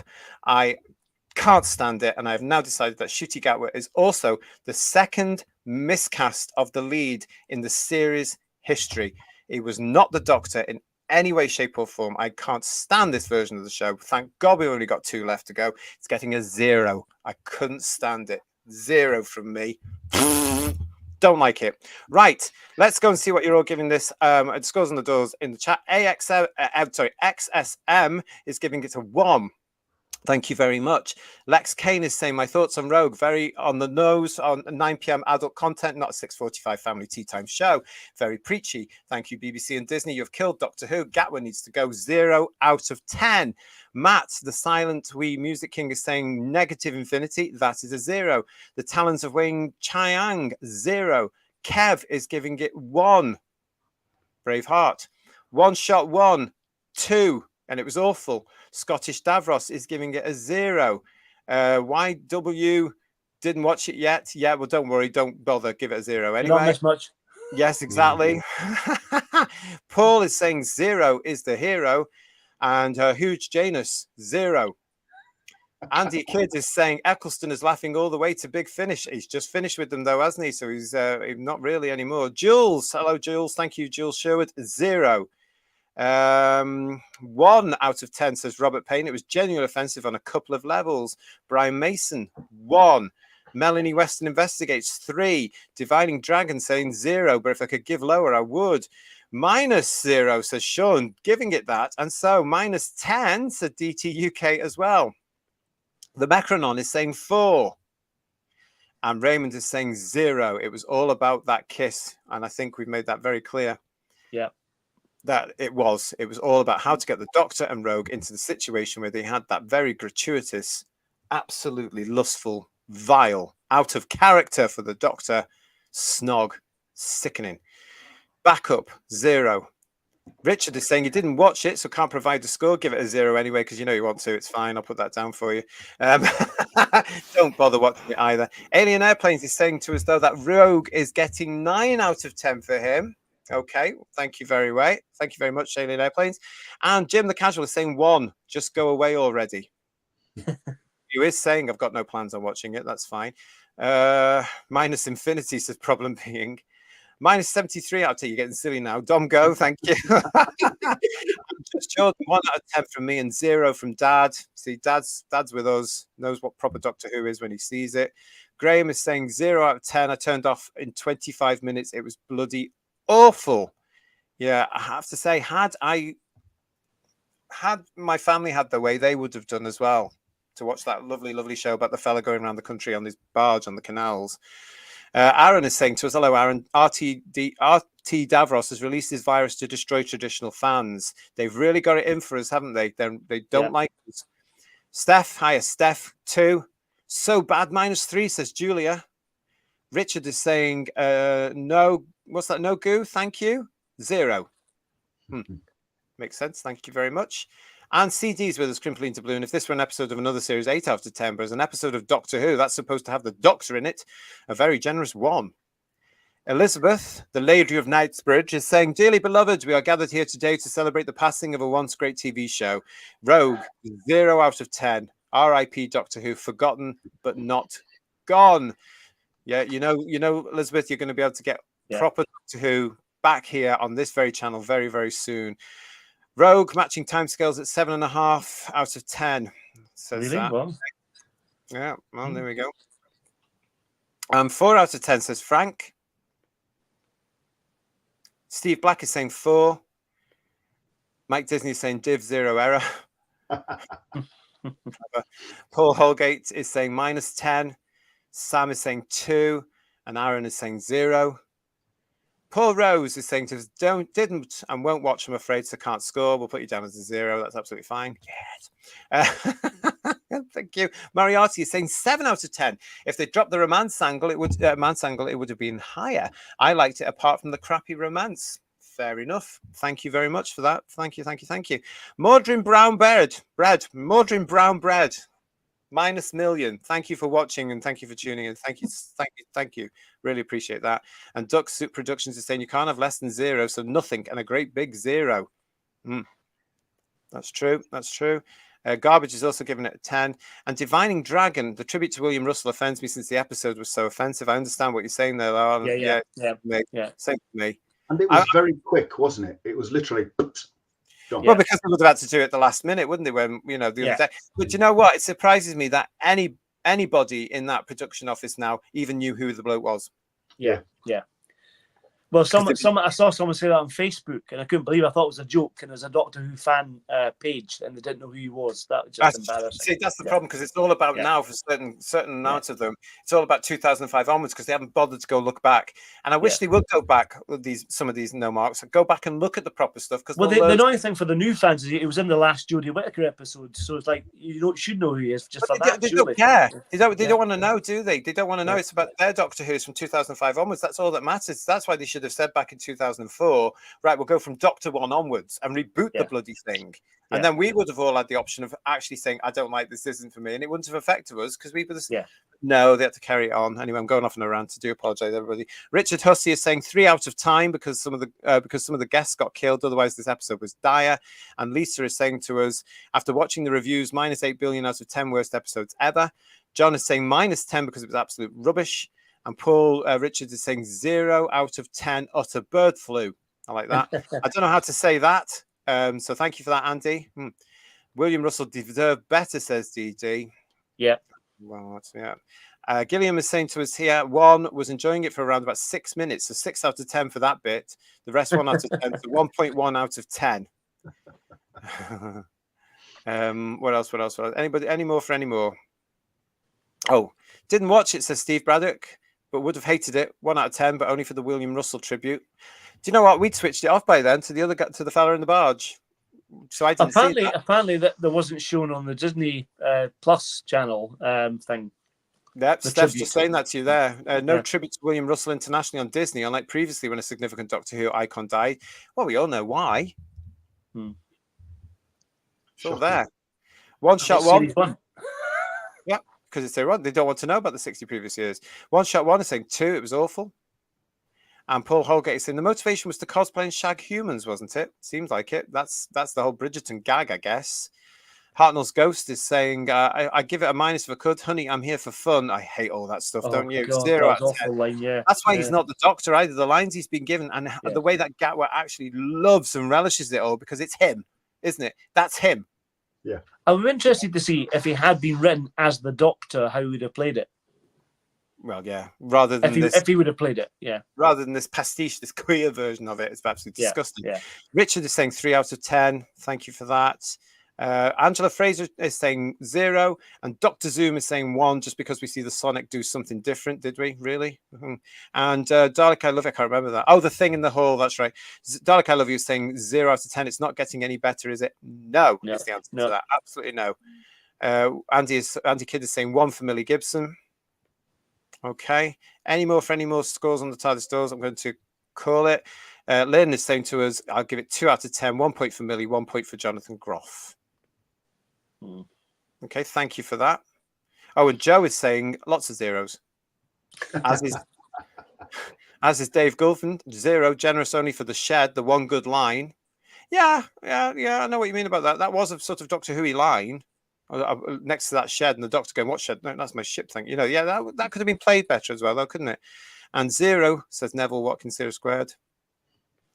So thank you very much for that, everybody. If I've missed anybody, sorry about that, but you've given us an awful lot there. That is fantastic. And Jim the Casual is here with us saying, I've never been so sad to be part of a classic fan base because of this show. Yeah. It is sad, isn't it? It really, really is. Gatwa is too human, says Lex. Too much crying. It's not Doctor Who. Oh, and Mark is saying 0 for content, 10 for keeping me from ever watching Bridgerton. And Vaborn 77. Hello, welcome to Who's Views. Hilarious. The show's claiming 2.11 is a win. I know it's what's called spin and propaganda, isn't it? Desperation. And the rules change every year with this thing, doesn't it? Because they were all saying, it was brilliant for the Whittaker era, weren't they? Oh, they were brilliant, and she was actually getting more. It shouldn't make much of a difference to Bedweir's fantastic stats that he's got for us, though. Absolutely. Just slot it in. Battlefield is now at number 10. Battlefield's gone up, which is good. Yeah. Next week it'll be out of that 10. Yeah. And if you don't know about that, check out our show called Headlines. Bedweir will be back with us this week with his ratings analysis. It's all very good and very in-depth. He loves it, being the keeper of the scores as he is for our quiz, Who's Master. Our Welsh statistical behemoth. Exactly, yeah. Ooh. He's off again with the big words. Starship Al, it's lovely to see you. Thank you for joining us. 2-1 for Murray Gold and 1 for the FX. And Just Jordan saying to us, but Whose Views gets 10 out of 10 for this entertaining review. Thank you so much, Just Jordan and your dad. Lovely to see you both there. Thank you for joining us. And Adam Chapman is adding in here. I'll give it a 0 because I'm not watching it anymore. Fair enough. Yeah, absolutely fair enough. So yes, thank you so much, everybody, for all your scores on the TARDIS store there. We're going to call it on that one. And yeah, so, gosh, I hate to think, but we are going to be doing this again, aren't we? So where are we off to next time?